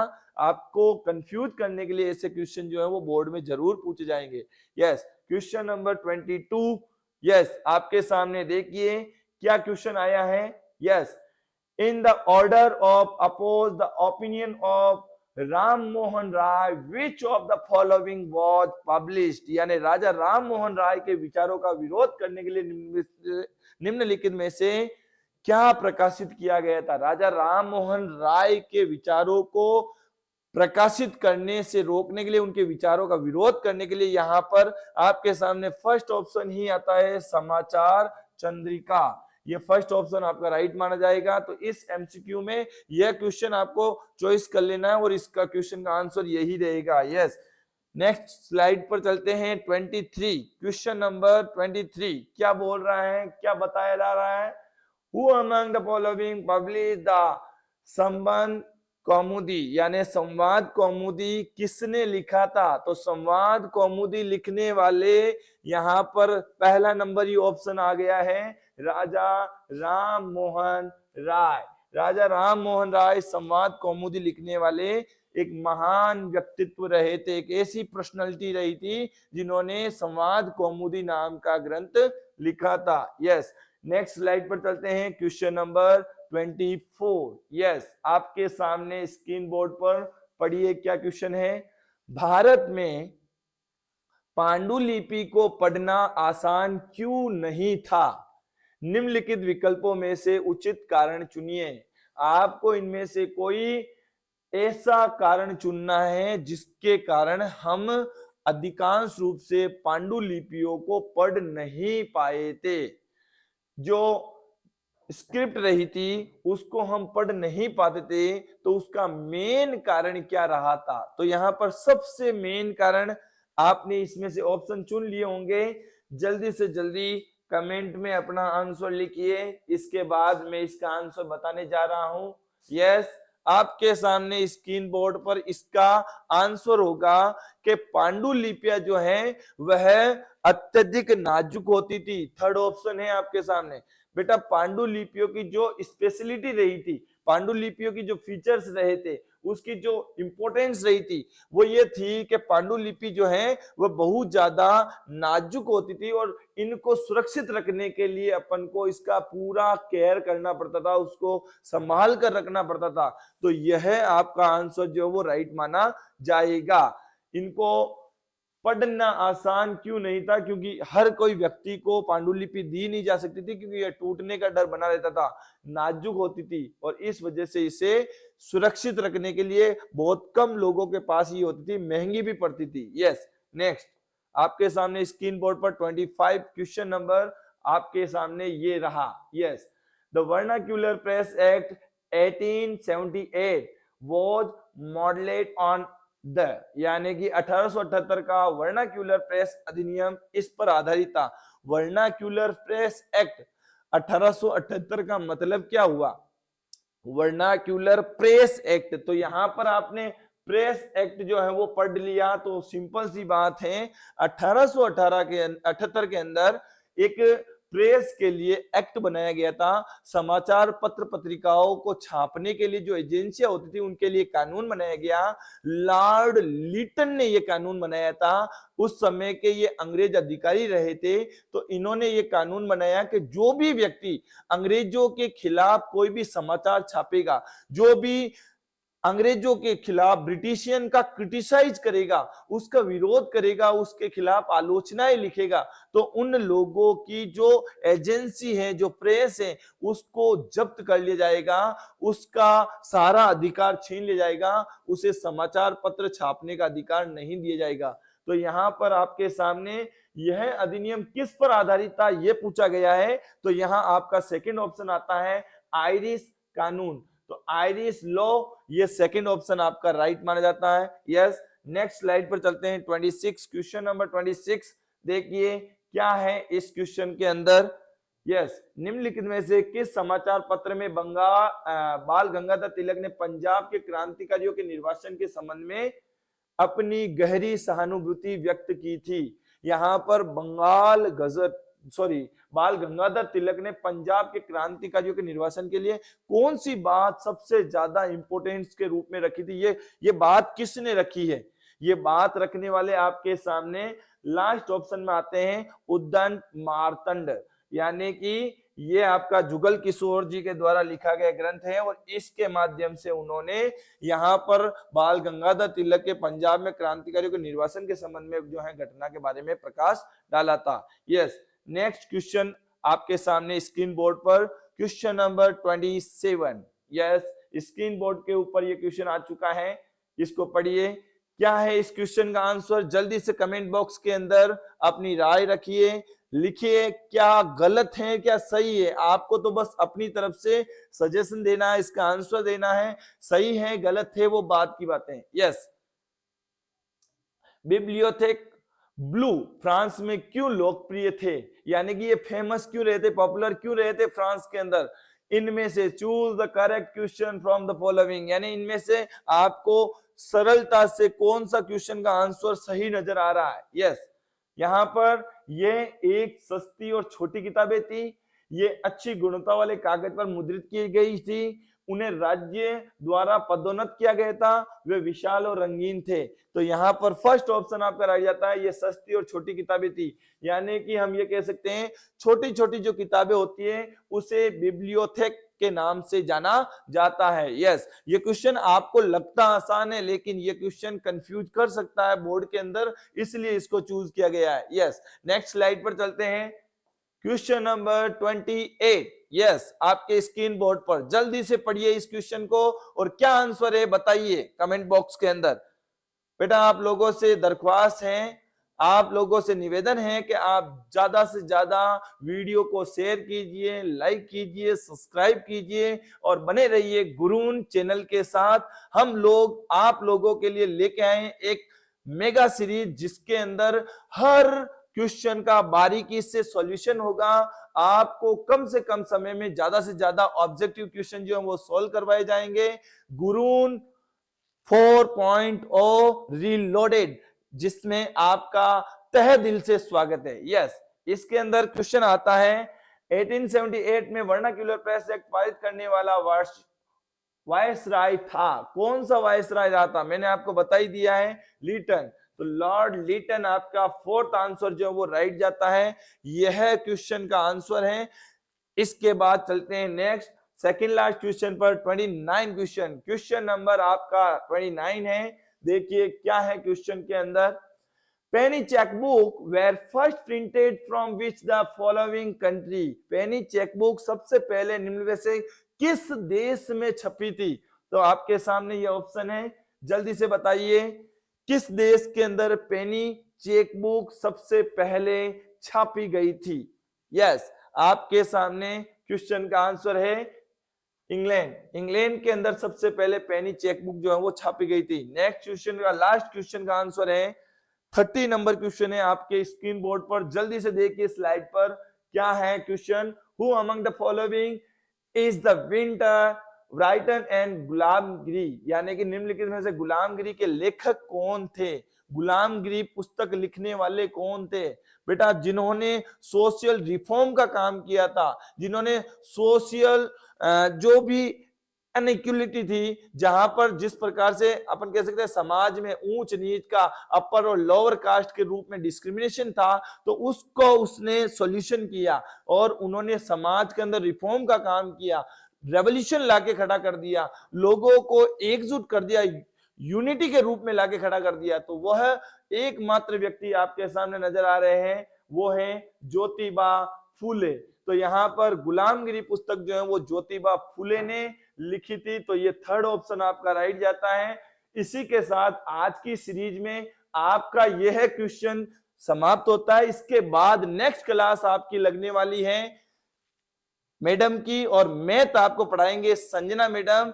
आप लोगों को इसी प्रकार से हम लोग सेवाएं देते रहेंगे। बस आपसे आग्रह यह है कि आप जल्दी से जल्दी लाइक कीजिए, शेयर कीजिए, सब्सक्राइब कीजिए। तब तक के लिए जय हिंद, वंदे मातरम। Good morning student, sorry good evening student. जय हिंद प्यारे बच्चों। कल हमने पढ़ा था पॉलिनोमियल, वो आपका चैप्टर 2 था। पॉलिनोमियल में एक टॉपिक आया था क्वाड्रेटिक। क्वाड्रेटिक के बारे में मैंने बताया था कि जब डिग्री 2 होती है तब हम क्या करते हैं कि डिग्री 2 होने पर उस इक्वेशन को क्या बोला जाता है? उसे बोला जाता है पॉलिनोमियल क्वाड्रेटिक। अब देखो प्यारे बच्चों, कल जो हमने पढ़ा था उससे रिलेटेड आप लोगों ने प्रैक्टिस करी ही होगी। देखो इन एमसीक्यू से बाहर कुछ नहीं जाने वाला। बस मेन चीज ये है कि आप लोगों को ये सारे एमसीक्यू खुद अपने हाथ से सॉल्व करने हैं, खुद प्रैक्टिस करो, और जो अपने जो भी जिस टीचर से पढ़ते हैं उन पे ट्रस्ट रखो, है ना। अब ये जो एमसीक्यू हैं इनको आपको ज्यादा से ज्यादा प्रैक्टिस करनी है। ज्यादा से ज्यादा प्रैक्टिस करने से क्या होगा कि ऑटोमेटिकली आपके माइंड में चीजें सेट होती रहेंगी। जब आप एग्जाम दोगे तो आपको ये लगेगा अरे हमने तो ये सब पढ़ रखा है, तो आपके लिए चीजें इजी हो जाएंगी। आज हम जो है पढ़ने वाले हैं आपका क्वाड्रेटिक चैप्टर, जिससे रिलेटेड उसमें आएगा नेचर ऑफ रूट्स और क्वाड्रेटिक इक्वेशन को कैसे सॉल्व करते हैं, उसको सॉल्व करने के टोटल मेथड्स क्या होते हैं, फैक्टराइजेशन मेथड और क्वाड्रेटिक फॉर्मूले के बेसिस पे जो हम सॉल्व करते हैं उन चीजों को हम स्टार्ट करने वाले हैं। तो इसको स्टार्ट करने से पहले क्वेश्चन नंबर फर्स्ट देखिए। पहला क्वेश्चन है हमारा, तो फर्स्ट क्वेश्चन आपको दे रखा है the roots of ax square plus bx plus c equals to 0 are real and unequal. यानी कि उसने ये बोला है कि एक कोई इक्वेशन दे रखी है ax square plus bx plus c equals to 0 हो, और रूट्स क्या दे रखे हैं? रियल हैं एंड अनइक्वल हैं। तो उसमें ये पूछा है कि इनमें से कौन सी वाली कंडीशन होती है। तो देखो बच्चों, टोटल नेचर ऑफ रूट्स की 3 कंडीशंस होती हैं। नेचर ऑफ रूट्स, जिसको हिंदी में हम बोलते हैं प्रकृति। नेचर की हिंदी क्या होती है? प्रकृति। यानी कि जो मूल दे रखे हैं, मूलों की प्रकृति, मूलों की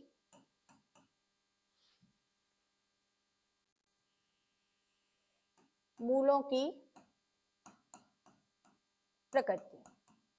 तो मूलों की प्रकृति टोटल 3 टाइप की होती है। एक होता है d इक्वल्स टू, आपने फॉर्मूला पढ़ा होगा, b स्क्वायर माइनस 4ac। इन कंडीशंस के बेस पर 3 कंडीशन होती है। फर्स्ट कंडीशन होता है d इज ग्रेटर देन 0, यानी कि पॉजिटिव वैल्यू आती है। पॉजिटिव का मतलब धनात्मक।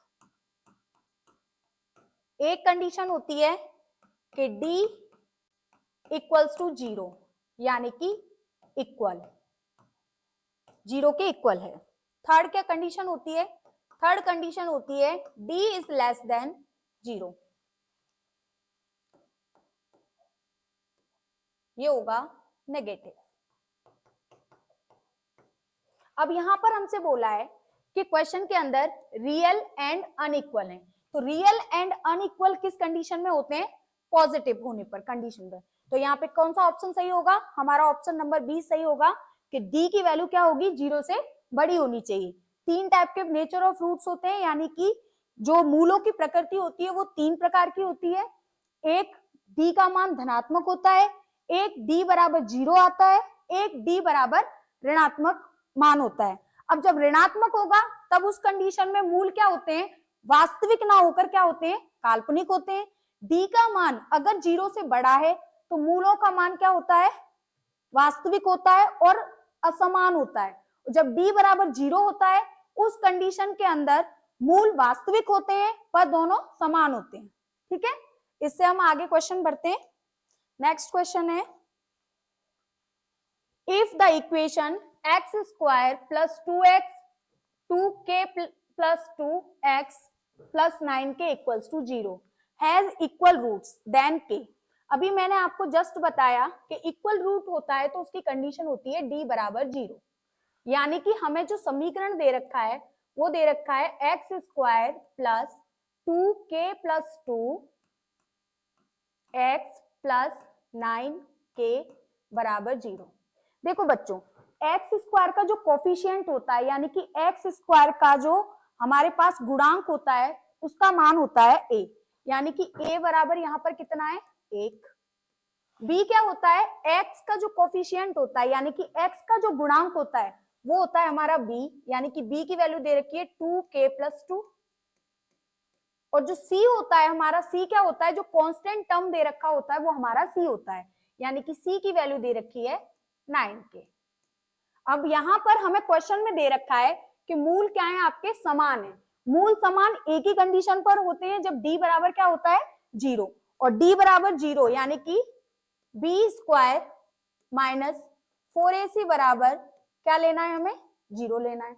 b स्क्वायर माइनस 4ac बराबर 0। अब b का मान क्या है बच्चों? b का मान है हमारे पास 2k प्लस 2 का होल स्क्वायर माइनस 4 को सेम लिखेंगे। a की वैल्यू क्या है हमारे पास? 1 और c की वैल्यू क्या है? 9k equals to 0। अब जब हम इसको सॉल्व करेंगे तो 2 का वर्ग करने पर क्या आएगा? 4k प्लस 2 का होल स्क्वायर, 9 चौक 36, तो ये आ जाएगा 36k बराबर 0। अब यहाँ पर k प्लस 2 का होल स्क्वायर है तो a प्लस b के होल स्क्वायर का फॉर्मूला होता है हमारे पास a square plus b square plus 2ab। तो वो फॉर्मूला यहाँ यूज करेंगे, तो ये होगा 4k square plus 4 plus 4k minus 36k equals to 0।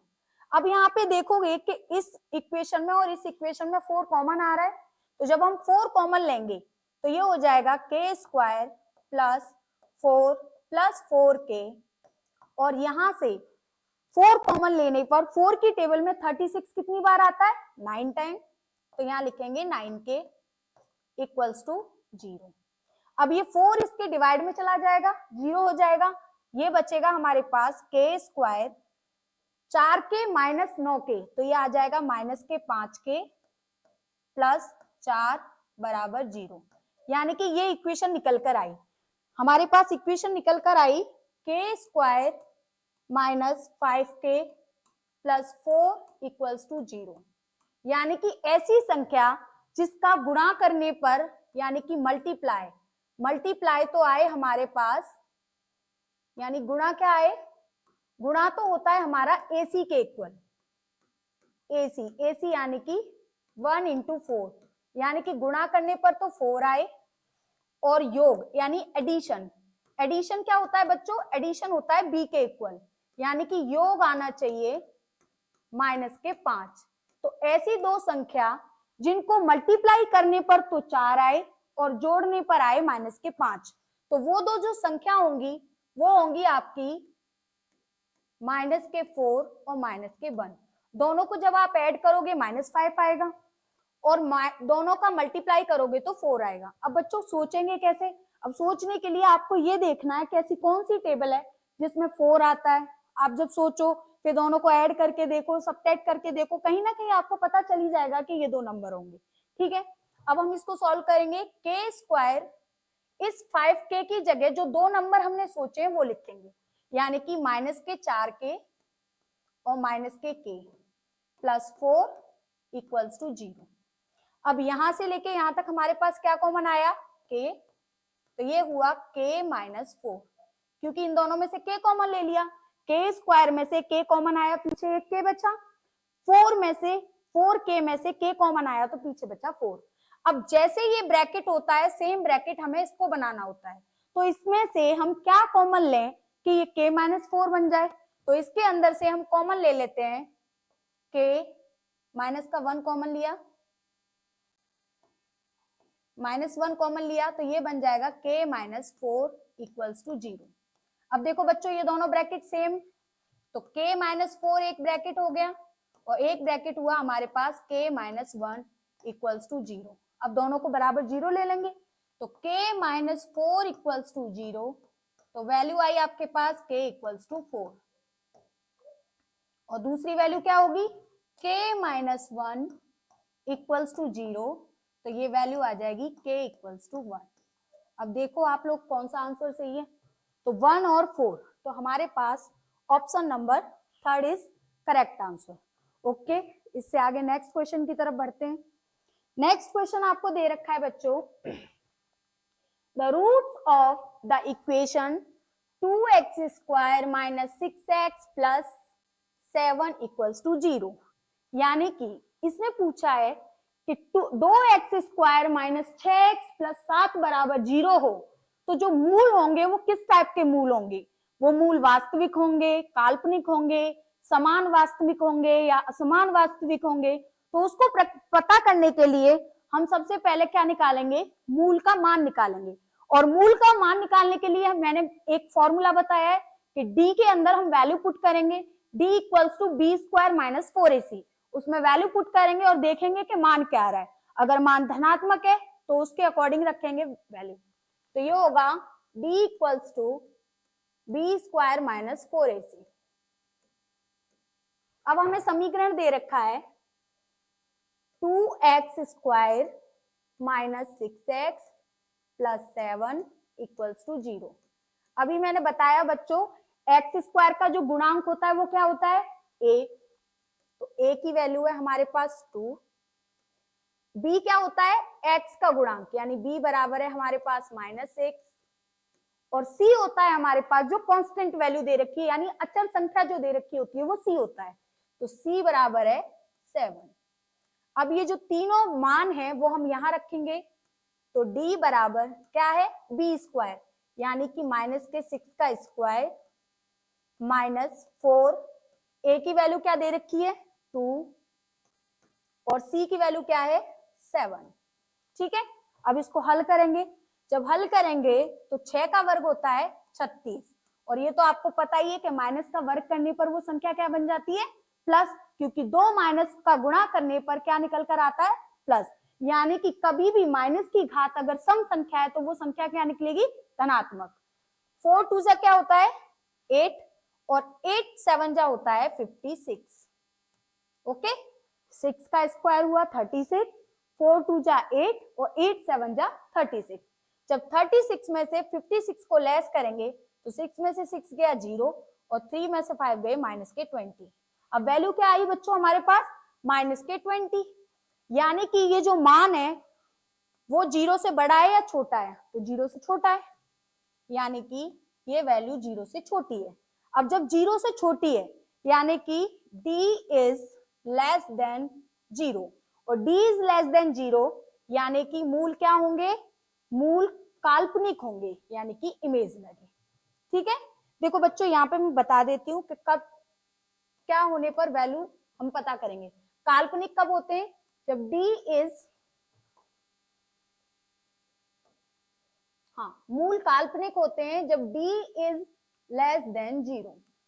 ठीक है, दूसरा दे रखा है वास्तविक और बराबर। तो वास्तविक और बराबर मूल कब आते हैं? जब d बराबर 0 हो। यानी कि b स्क्वायर माइनस 4ac को जब हम हल करेंगे तो हल करने पर उसका मान 0 आए तो मूल वास्तविक और समान होते हैं। समान बराबर बात एक ही है। फिर तीसरा ऑप्शन है वास्तविक असमान और तर्कसंगत, और चौथा ऑप्शन है वास्तविक असमान व तर्कहीन। तो देखो तर्कहीन तो हो नहीं सकता, ये वाली कंडीशन आती है आपकी d इज ग्रेटर देन 0। यानी कि जब b स्क्वायर माइनस 4ac को सॉल्व करने पर मान धनात्मक आए तब उस कंडीशन में क्या होता है? मूल वास्तविक होते हैं और असमान होते हैं। तो इससे आगे बढ़ते हैं option question number 4। Next question आपको दे रखा है 5x square plus 8x plus 4 2x square plus 4x plus 6 is a, यानी कि इसको हमें हल करना है और हल करके हमें ये बताना है कि ये इनमें से कौन से प्रकार की इक्वेशन है। तो हम इक्वेशन को सॉल्व करते हैं। इक्वेशन हमें दे रखी है बच्चों, इक्वेशन दे रखी है 5x square plus 8x plus 4 equals to 2x square plus 4x plus 6। ठीक है, इसको सॉल्व करते हैं। देखो जितनी भी वैल्यू है वो एक तरफ ले जाओ। जब इसको सॉल्व करेंगे तो ये हो जाएगा 5x square plus 8x plus 4, ये तो सेम रहेगा। जब 2x स्क्वायर इधर आएगा तो ये हो जाएगा माइनस का 2x स्क्वायर, और ये जब इधर आएगा तो माइनस के 4x, और ये जब इधर आएगा तो माइनस के 6 बराबर 0, क्योंकि ये बराबर में कुछ भी मान नहीं है। 5x स्क्वायर में से 2x स्क्वायर गए, यानी 5 में से 2 गए तो कितने बचे? 3x square. 8x में से 4x गए तो हमारे पास बचे 4x, और 4 में से 6 गए तो हमारे पास बचा -2। अब इस इक्वेशन की, यानी जो इक्वेशन निकल कर आई है, इस इक्वेशन की डिग्री क्या है हमारे पास, यानी कि इसकी हाईएस्ट घात क्या है हमारे पास? घात दे रखी है 2, और जब घात 2 होती है तो जो इक्वेशन होती है वो कौन सी इक्वेशन होती है? Quadratic equation. अगर बच्चों यहाँ पर हाईएस्ट डिग्री क्या होती? 3 होती, तब हम उस कंडीशन में क्या कहते हैं? Cubic equation. अगर इसको हल करने पर कोई भी अचर मान निकल कर आता, अचर मान यानी कि 60, 50, 55, तो वो कौन सी इक्वेशन होती? Constant equation. और अगर इसको हल करने पर इक्वेशन की वैल्यू निकल कर आती x की फॉर्म में, जैसे 2x प्लस 5 या 5x, इस टाइप की कंडीशन होती, तो वो कौन सी इक्वेशन होती? Linear equation. तो इस क्वेश्चन के अकॉर्डिंग हमारा कौन सा आंसर सही है? Quadratic equation. ओके बच्चों, चलो इसी से आगे नेक्स्ट बढ़ते हैं। नेक्स्ट क्वेश्चन दे रखा है, बहुत सिंपल है। Which of the following has no real root, यानी कि इन सारे मानों में से ऐसी कौन सी इक्वेशन है जिसके रूट रियल नहीं है? रियल रूट नहीं होंगे तो कौन से रूट होंगे? वो रूट होंगे बच्चों काल्पनिक। तो रूट काल्पनिक कब होते हैं? मैंने अभी जस्ट आपको बताया कि अगर d बराबर क्या हो? d का मान अगर ऋणात्मक हो, यानी कि d का मान अगर 0 से छोटा है, तो उस कंडीशन में हमारे मूल क्या होते हैं? मूल हमारे काल्पनिक होते हैं, वास्तविक नहीं होते। बाकी की अगर d का मान 0 से बड़ा है या d का मान 0 के बराबर है, उस कंडीशन में हमारे मूल क्या होते हैं? वास्तविक।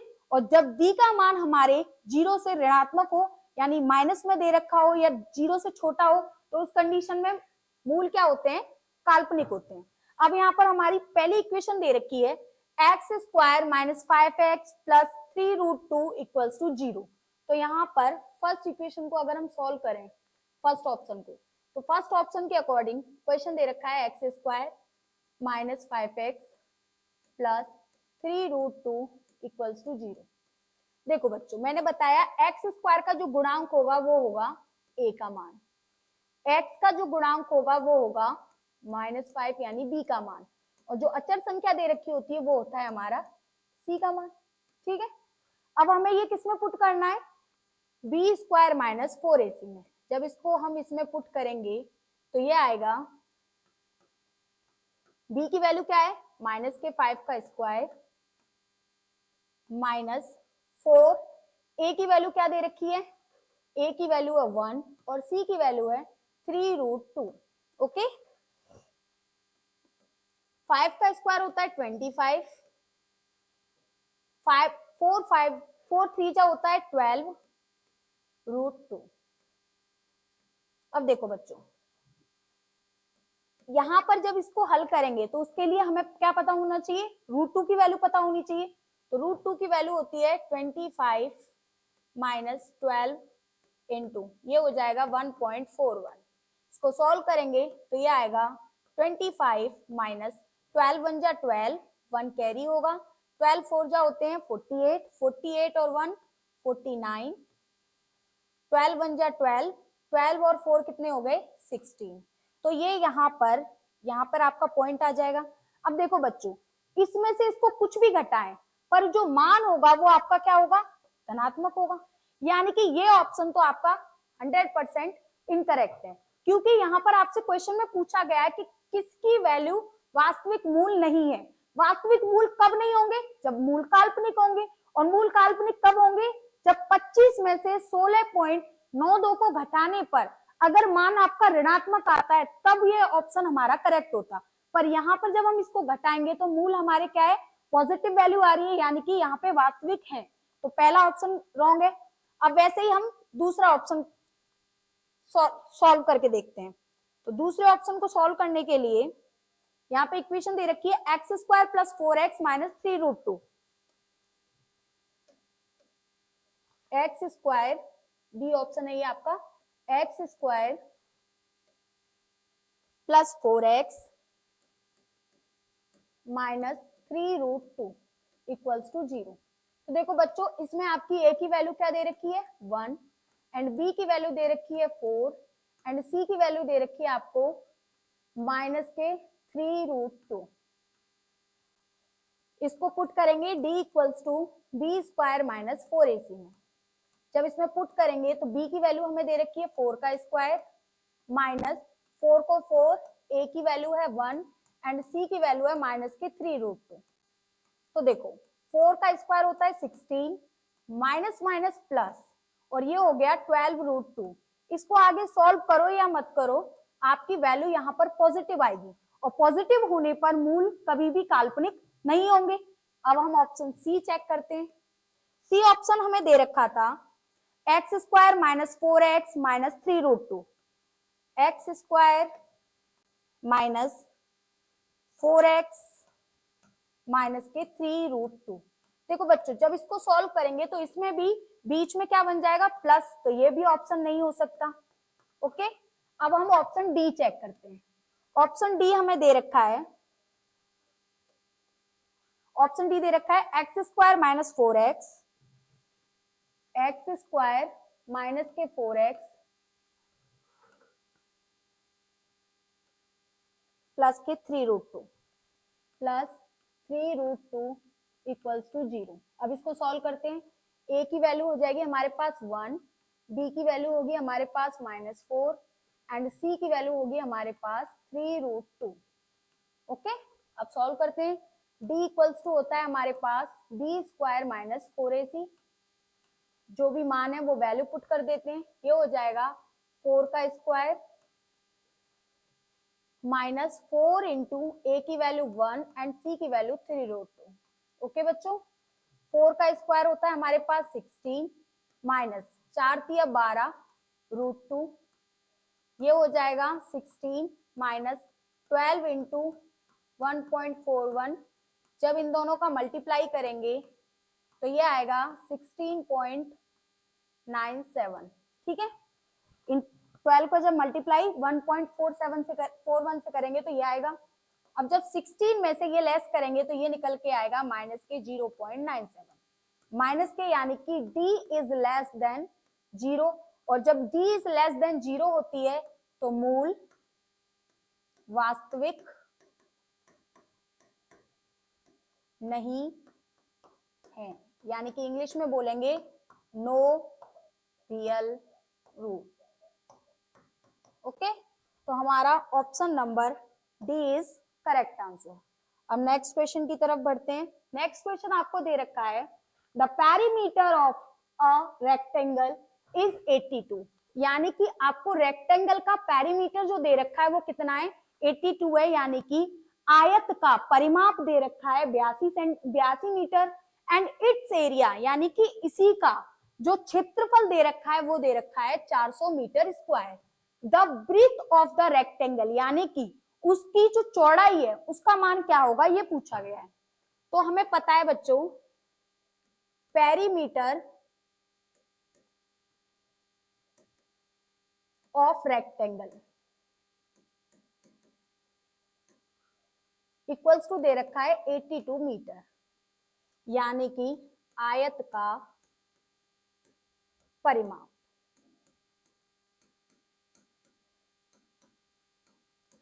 आयत का परिमाप हमें दे रखा है 82 मीटर। आप लोगों को पता होगा कि आयत का जो परिमाप होता है वो होता है 2 लेंथ प्लस ब्रेथ बराबर 82 मीटर। अब इस 2 से इसको कट करें तो ये वैल्यू आ जाएगी 41, यानी L प्लस B बराबर हमारा निकल के आया 41। ये एक रिलेशन निकल के आ गया। दूसरी चीज इसने दे रखी थी एरिया ऑफ रेक्टेंगल, यानी कि रेक्टेंगल का जो एरिया है वो दे रखा है 400 मीटर स्क्वायर, यानी कि area of rectangle equals to दे रखा है 400 मीटर स्क्वायर। और एरिया का जो रेक्टेंगल होता है वो होता है लेंथ इंटू ब्रेथ बराबर दे रखा है आपको 400। अब देखो लेंथ और ब्रेथ, अब हम क्या कर सकते हैं यहां से, या तो हम ब्रेथ की वैल्यू निकाल लें या हम लेंथ की वैल्यू निकाल लें। तो हम यहाँ से लेंथ की वैल्यू निकालेंगे तो यहाँ से हमारी L की वैल्यू निकल के आ जाएगी 41 माइनस बी, यही निकल के आएगी, क्योंकि B को जब हम इधर पक्षांतरण करेंगे यानी ट्रांसफर करेंगे तो B पॉजिटिव से क्या हो जाएगा नेगेटिव, और ये आ जाएगा 41 माइनस बी। यहाँ पुट कर देते हैं तो L की जगह वैल्यू पुट करी तो ये आया 41 माइनस बी, B बराबर 400। जब B का इससे गुणा किया तो ये आया 41B माइनस बी स्क्वायर बराबर 400। अब ये दो मान जब इधर पक्षांतरण करेंगे तो ये आएगा बी स्क्वायर माइनस 41B बराबर 400। समझ में आया कैसे हुआ?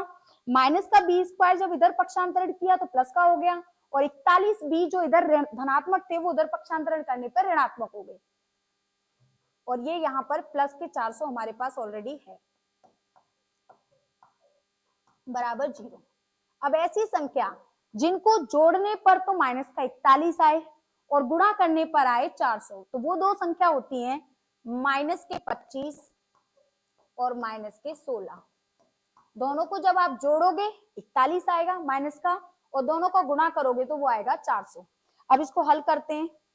मैंने क्या बताया था, बीच वाली संख्या की जगह जो दो संख्या हम सोचते हैं वो रखते हैं, तो ये हो जाएगा बी स्क्वायर माइनस, अब ये दो वैल्यू रख देंगे 25B माइनस के 16B प्लस 400 बराबर 0। इन दोनों में से हमारे पास कॉमन आया B, और ये हो गया B माइनस 25। यहां से इन दोनों में से क्या कॉमन आ जाएगा, माइनस का 16, और ये भी बन जाएगा B माइनस 25 बराबर 0। B माइनस 25 हमारे पास कॉमन ब्रैकेट बन गया, ये दोनों कॉमन है, और एक ब्रैकेट बन गया B माइनस 16 बराबर 0। जब हम B माइनस 25 बराबर 0 लेंगे तो यहां से B की वैल्यू यानी ब्रेथ की वैल्यू निकल के आएगी 25 मीटर, और दूसरे value B minus 16 equals to 0 लेंगे तब B इक्वल्स टू निकल के आएगा 16। अब यहां से हमसे क्वेश्चन में पूछा गया था कि the perimeter of rectangle is 82 metre, its area the breadth of rectangle, यानी कि रेक्टेंगल की ब्रेथ पूछी गई है। यहां से जब हम इसकी वैल्यू यहाँ पे पुट करेंगे, B की वैल्यू पुट करेंगे तो लेंथ की वैल्यू 25 निकल के आएगी, तो जो हमारा करेक्ट ऑप्शन है B equals to option correct, क्योंकि L इक्वल्स टू क्या निकल के आएगा 25, तो B की वैल्यू क्या निकल के आएगी 16। तो आपका option number C is correct answer. Next question, if the equation x square minus ax plus b ax plus 1 equals to 0 has two distinct roots, then यदि समीकरण X square minus A X plus 1 बराबर 0 है, तो इसने बोला है दो भिन्न मूल हैं। दो भिन्न मूल का मतलब है कि दोनों मूल क्या हैं आपके, असमान है। अब जो दो मूल असमान है वो निकालने के लिए हमारे पास कंडीशन होती है, या तो डी की वैल्यू क्या हो आपकी 0 से बड़ी हो। मैंने बताया था पहली कंडीशन होती है जिसमें डी का मान 0 से बड़ा हो, तो हमारे जो मूल होते हैं वो वास्तविक होते हैं पर भिन्न भिन्न होते हैं। तो जब हम इसको सॉल्व करेंगे, यहाँ इक्वेशन दे रखी है X square minus A X plus 1 equals to 0। जब हम इसको कंपेयर करेंगे, एक्स स्क्वायर का गुणांक होता है हमारा ए का मान, बी बराबर हो जाएगा हमारा माइनस ए, एंड जो अचर संख्या होती है वो होता है हमारा सी। ठीक है, D is greater than, D equals to होता है बी स्क्वायर माइनस 4ac।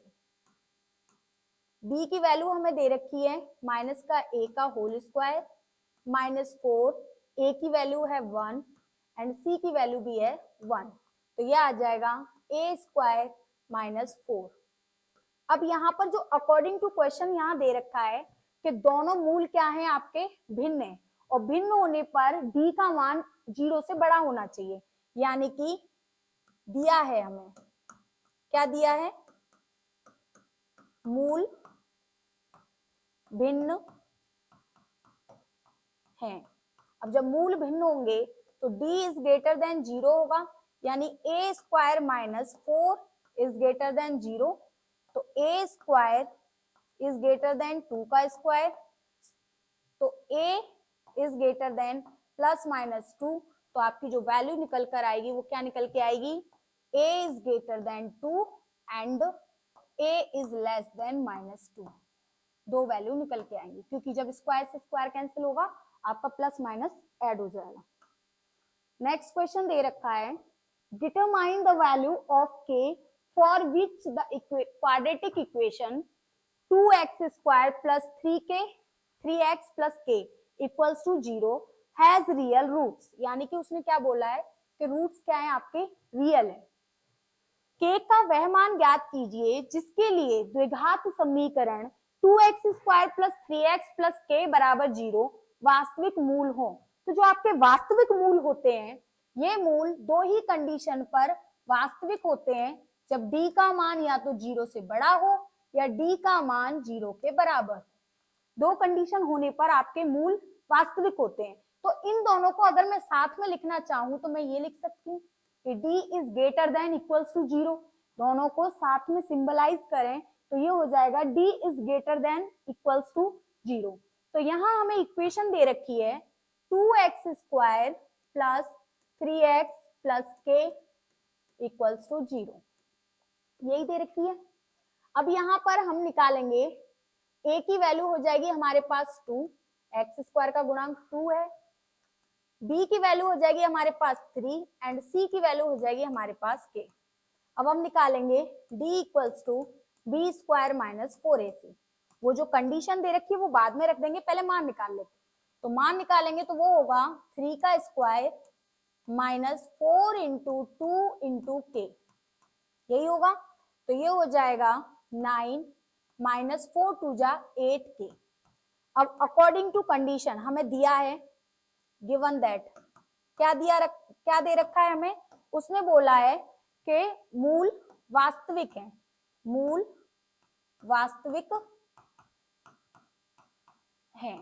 जब मूल वास्तविक होते हैं तो उस कंडीशन में d is greater than equals to 0, यानी कि 9 minus 8k is greater than equals to 0, यही होगा। जो हमारी d की वैल्यू है, मैंने बोला d का मान बराबर होना चाहिए 0 के, और d का मान हमने निकाला है 9 minus 8k is greater than equals to 0। जब 8k उधर जाएगा तो यह आ जाएगा 9 is greater than equals to 8k, 8 का डिवाइड कर देंगे तो ये आ जाएगा 9/8 is greater than equals to k। तो इसके अकॉर्डिंग ऑप्शन को जब हम चेक करेंगे, k का मान बड़ा है, छोटा है 9/8 के और बराबर है, यानी कि आपका option number C is correct answer. इससे आगे नेक्स्ट क्वेश्चन की तरफ बढ़ते हैं। नेक्स्ट क्वेश्चन दे रखा है बच्चों, इस टाइप से ना आपसे एमसीक्यू में पूछ सकता है कि कोई भी एक इक्वेशन दे देगा कॉम्प्लेक्स फॉर्म में और आपसे पूछेगा कि इसको सॉल्व करो और बताओ कि ये जो इक्वेशन है वो किस टाइप की इक्वेशन है, कांस्टेंट इक्वेशन है, लीनियर इक्वेशन है, क्वाड्रेटिक है या क्यूबिक है। तो वो जो है आप डायरेक्टली देखकर पता तो कर नहीं सकते, पहले हमें इसको क्या करना पड़ेगा, सिंप्लीफाई करना पड़ेगा। तो जब हम इसको सॉल्व करेंगे तो यहाँ पर a प्लस बी का होल क्यूब वाला फॉर्मूला लगेगा। तो आपको पता होगा कि a प्लस बी का होल क्यूब होता है a cube plus B cube plus 3a square B plus 3ab square, ये फॉर्मूला होता है। जब ये फॉर्मूला यहाँ अप्लाई करेंगे तो a की जगह हमें टर्म दे रखा है x एंड b की जगह हमें टर्म दे रखा है b की जगह दे रखा है 2, यानी कि a और b की जगह यहाँ जो फॉर्मूले है उसमें हम वैल्यू पुट करेंगे। तो वैल्यू पुट करेंगे तो ये हो जाएगा x क्यूब प्लस 2 का cube plus 3x square into 2 plus 3 into x into 2 का स्क्वायर इक्वल्स टू, अब यहाँ क्या दे रखा है 2x का मल्टीप्लाई करना है x स्क्वायर से, ये हो जाएगा 2x क्यूब। जब 2x का मल्टीप्लाई करोगे 1 से तो ये आ जाएगा माइनस का 2x। अब इसको सिंप्लीफाई करते हैं, x क्यूब को x क्यूब रहने देते हैं प्लस 2 2 जा 4 2 जा 8, ये हो जाएगा 3 2 जा 6x स्क्वायर, ये हो जाएगा 2 2 जा 4 4 3 जा 12x plus 2x cube equals to दे रखा है 2x क्यूब माइनस 2x। अब जो उधर वाले टर्म है उनको इधर ट्रांसफर कर दो, तो जब ट्रांसफर करेंगे या फिर इन सबको उधर ले जाओ तो 2x क्यूब माइनस के 2x ऑलरेडी दे रखा है, जब ये उधर गए तो ये हो गया माइनस का x क्यूब माइनस का 8 माइनस के 6x स्क्वायर माइनस के 12x इक्वल्स टू 0, क्योंकि पक्षांतरण करने पर यहाँ से सारे टर्म उधर चले गए बराबर 0 आ जाएगा। 2x क्यूब में से एक x क्यूब गया तो ये बचा x क्यूब, x स्क्वायर वाला टर्म है आपके पास माइनस के 6x स्क्वायर, फिर 12x और 2x ऐड करने पर हो जाएंगे 14x और माइनस के 8 बराबर 0। यहाँ पर जो हाईएस्ट ऑर्डर है यानी डिग्री है वो आपकी क्या दे रखी है, वो दे रखी है 3, और जब डिग्री हाईएस्ट जो डिग्री है वो 3 होती है तो उस टाइप की इक्वेशन को क्या बोलते हैं, क्यूबिक इक्वेशन। क्यूबिक इक्वेशन को हिंदी में बोलते हैं त्रिघात समीकरण। ठीक है, तो इसमें जो आपका फिल इन द ब्लैंक्स में आंसर जो आएगा वो आएगा क्यूबिक। नेक्स्ट क्वेश्चन की तरफ बढ़ते हैं। नेक्स्ट क्वेश्चन आपको दे रखा है सॉल्व दिस इक्वेशन, यानी इस इक्वेशन को आपको सॉल्व करना है। जब कोई भी इक्वेशन दे रखी है और उसमें नहीं बोला गया है कि आपको इसको इस मेथड से सॉल्व करना है, तो आपके पास या तो आप फैक्टराइजेशन मेथड से कर लो या फिर सीधराचार्य फॉर्मूले से कर सकते हैं। अब अगर यहाँ पर ये बोलता कि solve this equation by factorisation method, तो आपको फिक्स होता कि आपको गुणनखंड विधि से ही हल करना पड़ता। यहाँ पर कोई भी मेथड का नाम नहीं दिया है तो हम इसको फैक्टराइजेशन मेथड से सॉल्व कर लेते हैं। यहाँ पर एक्स स्क्वायर को पहले हमें मल्टीप्लाई तो आना चाहिए 35 और एडिशन आना चाहिए 12। ऐसे दो नंबर सोचने हैं जिनको मल्टीप्लाई करने पर तो 35 आए और जोड़ने पर 12 आए। तो वो जो दो संख्या होती है वो होती है 7 और 5। दोनों को जब गुणा करोगे 35 आएगा और जब दोनों को जोड़ोगे 12 आएगा। ये हो जाएगा x square plus 5x plus 7x plus 35 बराबर 0। जब यहां से लेके यहां तक इसको कॉमन लेंगे x को तो ये आ जाएगा x प्लस 5। इस बाकी की इक्वेशन में से कॉमन आ रहा है आपका 7 और ये आ जाएगा x प्लस 5 इक्वल्स टू 0। ये दोनों ब्रैकेट आपके कॉमन है, x प्लस 5 और x प्लस 7 इक्वल्स टू 0। तो ये आ जाएगा x प्लस 5 इक्वल्स टू, जब 0 लोगे तो आपकी x की वैल्यू निकल कर आएगी -5 और x प्लस 7 इक्वल्स टू 0 लोगे तब आपकी x की वैल्यू निकल कर आएगी -7। ओके बच्चों, इससे आगे यहाँ पे वैल्यू ऑफ x आप लिख सकते हो, वैल्यू ऑफ x या इक्वल्स टू -5 एंड -7, यानी जो x का मान है वो आपका -5 और -7 है। इस नेक्स्ट क्वेश्चन आपको दे रखा है x + 2 एंड 3x - 5 को सॉल्व करना है। देखो, इससे जो पहला वाला क्वेश्चन था उसमें आपको इक्वेशन दे रखी थी और उसको हमने ब्रैकेट की फॉर्म में बनाकर फिर वैल्यू निकाली थी, और इससे अगले वाले क्वेश्चन में आपको क्लियरली दे रखा है x + 2 और 3x - 5 = 0 है, यानी कि आपको इसको ब्रैकेट में भी नहीं बनाना, डायरेक्टली दे रखा है। तो बस आपको क्या करना है, इसको दोनों को सेपरेट बराबर 0 लेकर सॉल्व करना है। तो जब हम x + 2 = 0 लेंगे तो ये आ जाएगा x = -2, यानी एक तो वैल्यू x की निकल कर आ गई -2। नेक्स्ट दे रखा था 3x - 5 = 0,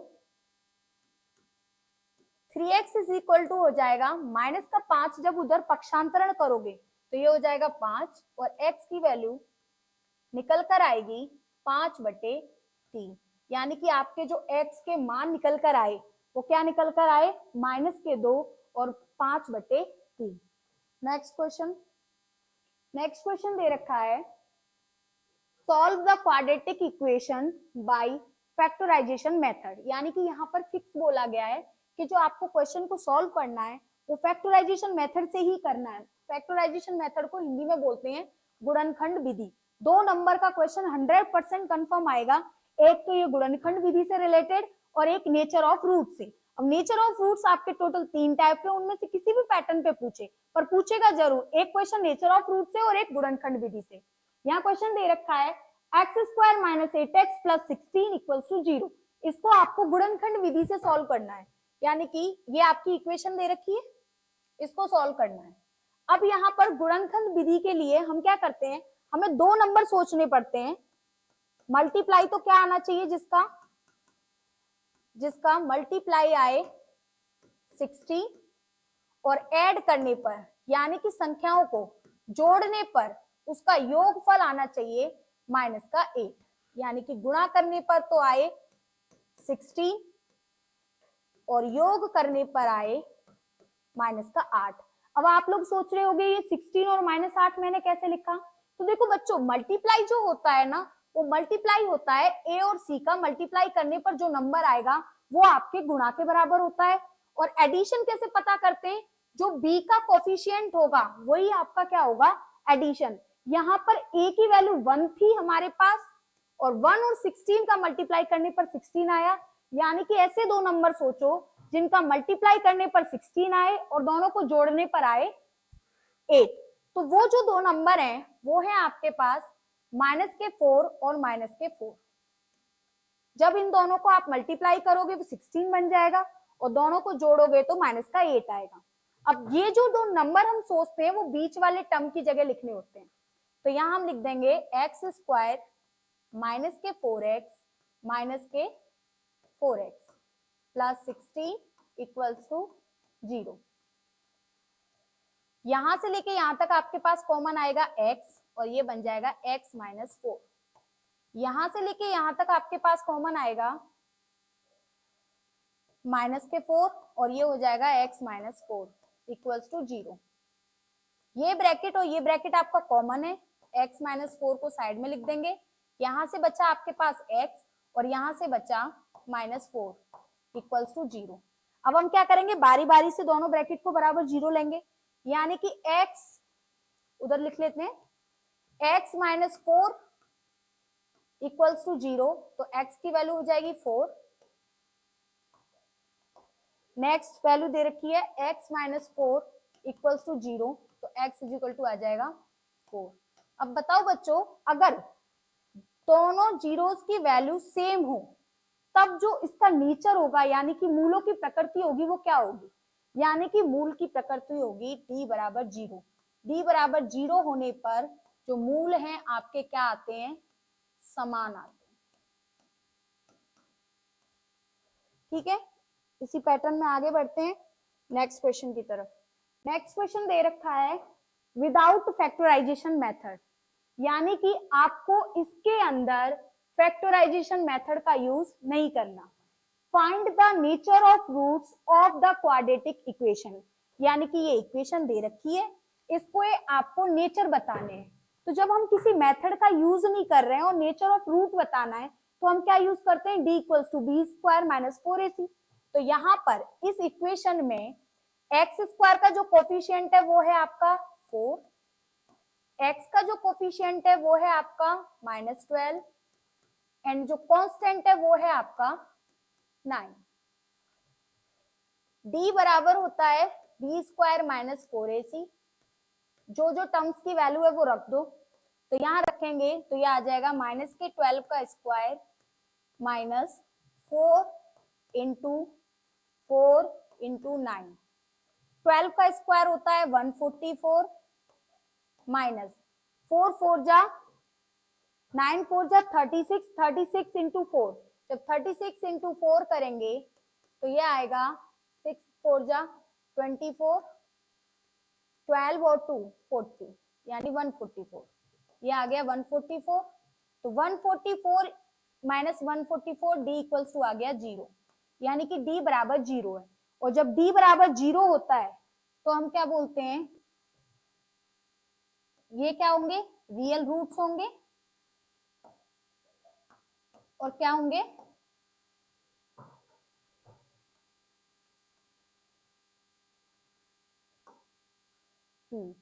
रूट्स रियल होंगे एंड सेम होंगे। ये चीज आपको बता रखी है कि जब d = 0 हो and d is greater than 0 हो एंड एक कंडीशन है d is less than 0। जब d = 0 and d is greater than 0 होता है तब रूट्स क्या होते हैं, रियल होते हैं। इसमें d = 0 होने पर रूट्स सेम आते हैं और इसमें अलग अलग होते हैं, यानी कि डिफरेंट। और यहाँ पर रियल नहीं है, तो रियल नहीं है तो रूट्स क्या होंगे आपके, इमेजिनरी होंगे एंड जिसको हिंदी में बोलते हैं काल्पनिक। और जब काल्पनिक होंगे तो समान और सेम होने की तो बात ही नहीं आती। नेक्स्ट स्लाइड की तरफ बढ़ते हैं। ओके, तो बच्चों स्लाइड यहीं खत्म होती है, इससे आगे कल पढ़ेंगे, ठीक है। वीडियो को आप अच्छे से देखना। फैक्टराइजेशन मेथड और नेचर ऑफ रूट्स बहुत इंपॉर्टेंट है, 100% आपको इसमें से क्वेश्चन मिलेगा। बस शर्त यही है कि आप लोगों को मेरे साथ साथ में प्रैक्टिस करनी है। एक बार वीडियो को वापस देखना, अच्छे से देखने के बाद में क्वेश्चंस को सॉल्व करना और फिर एग्जाम के लिए बेस्ट ऑफ लक। कल मिलते हैं, थैंक यू।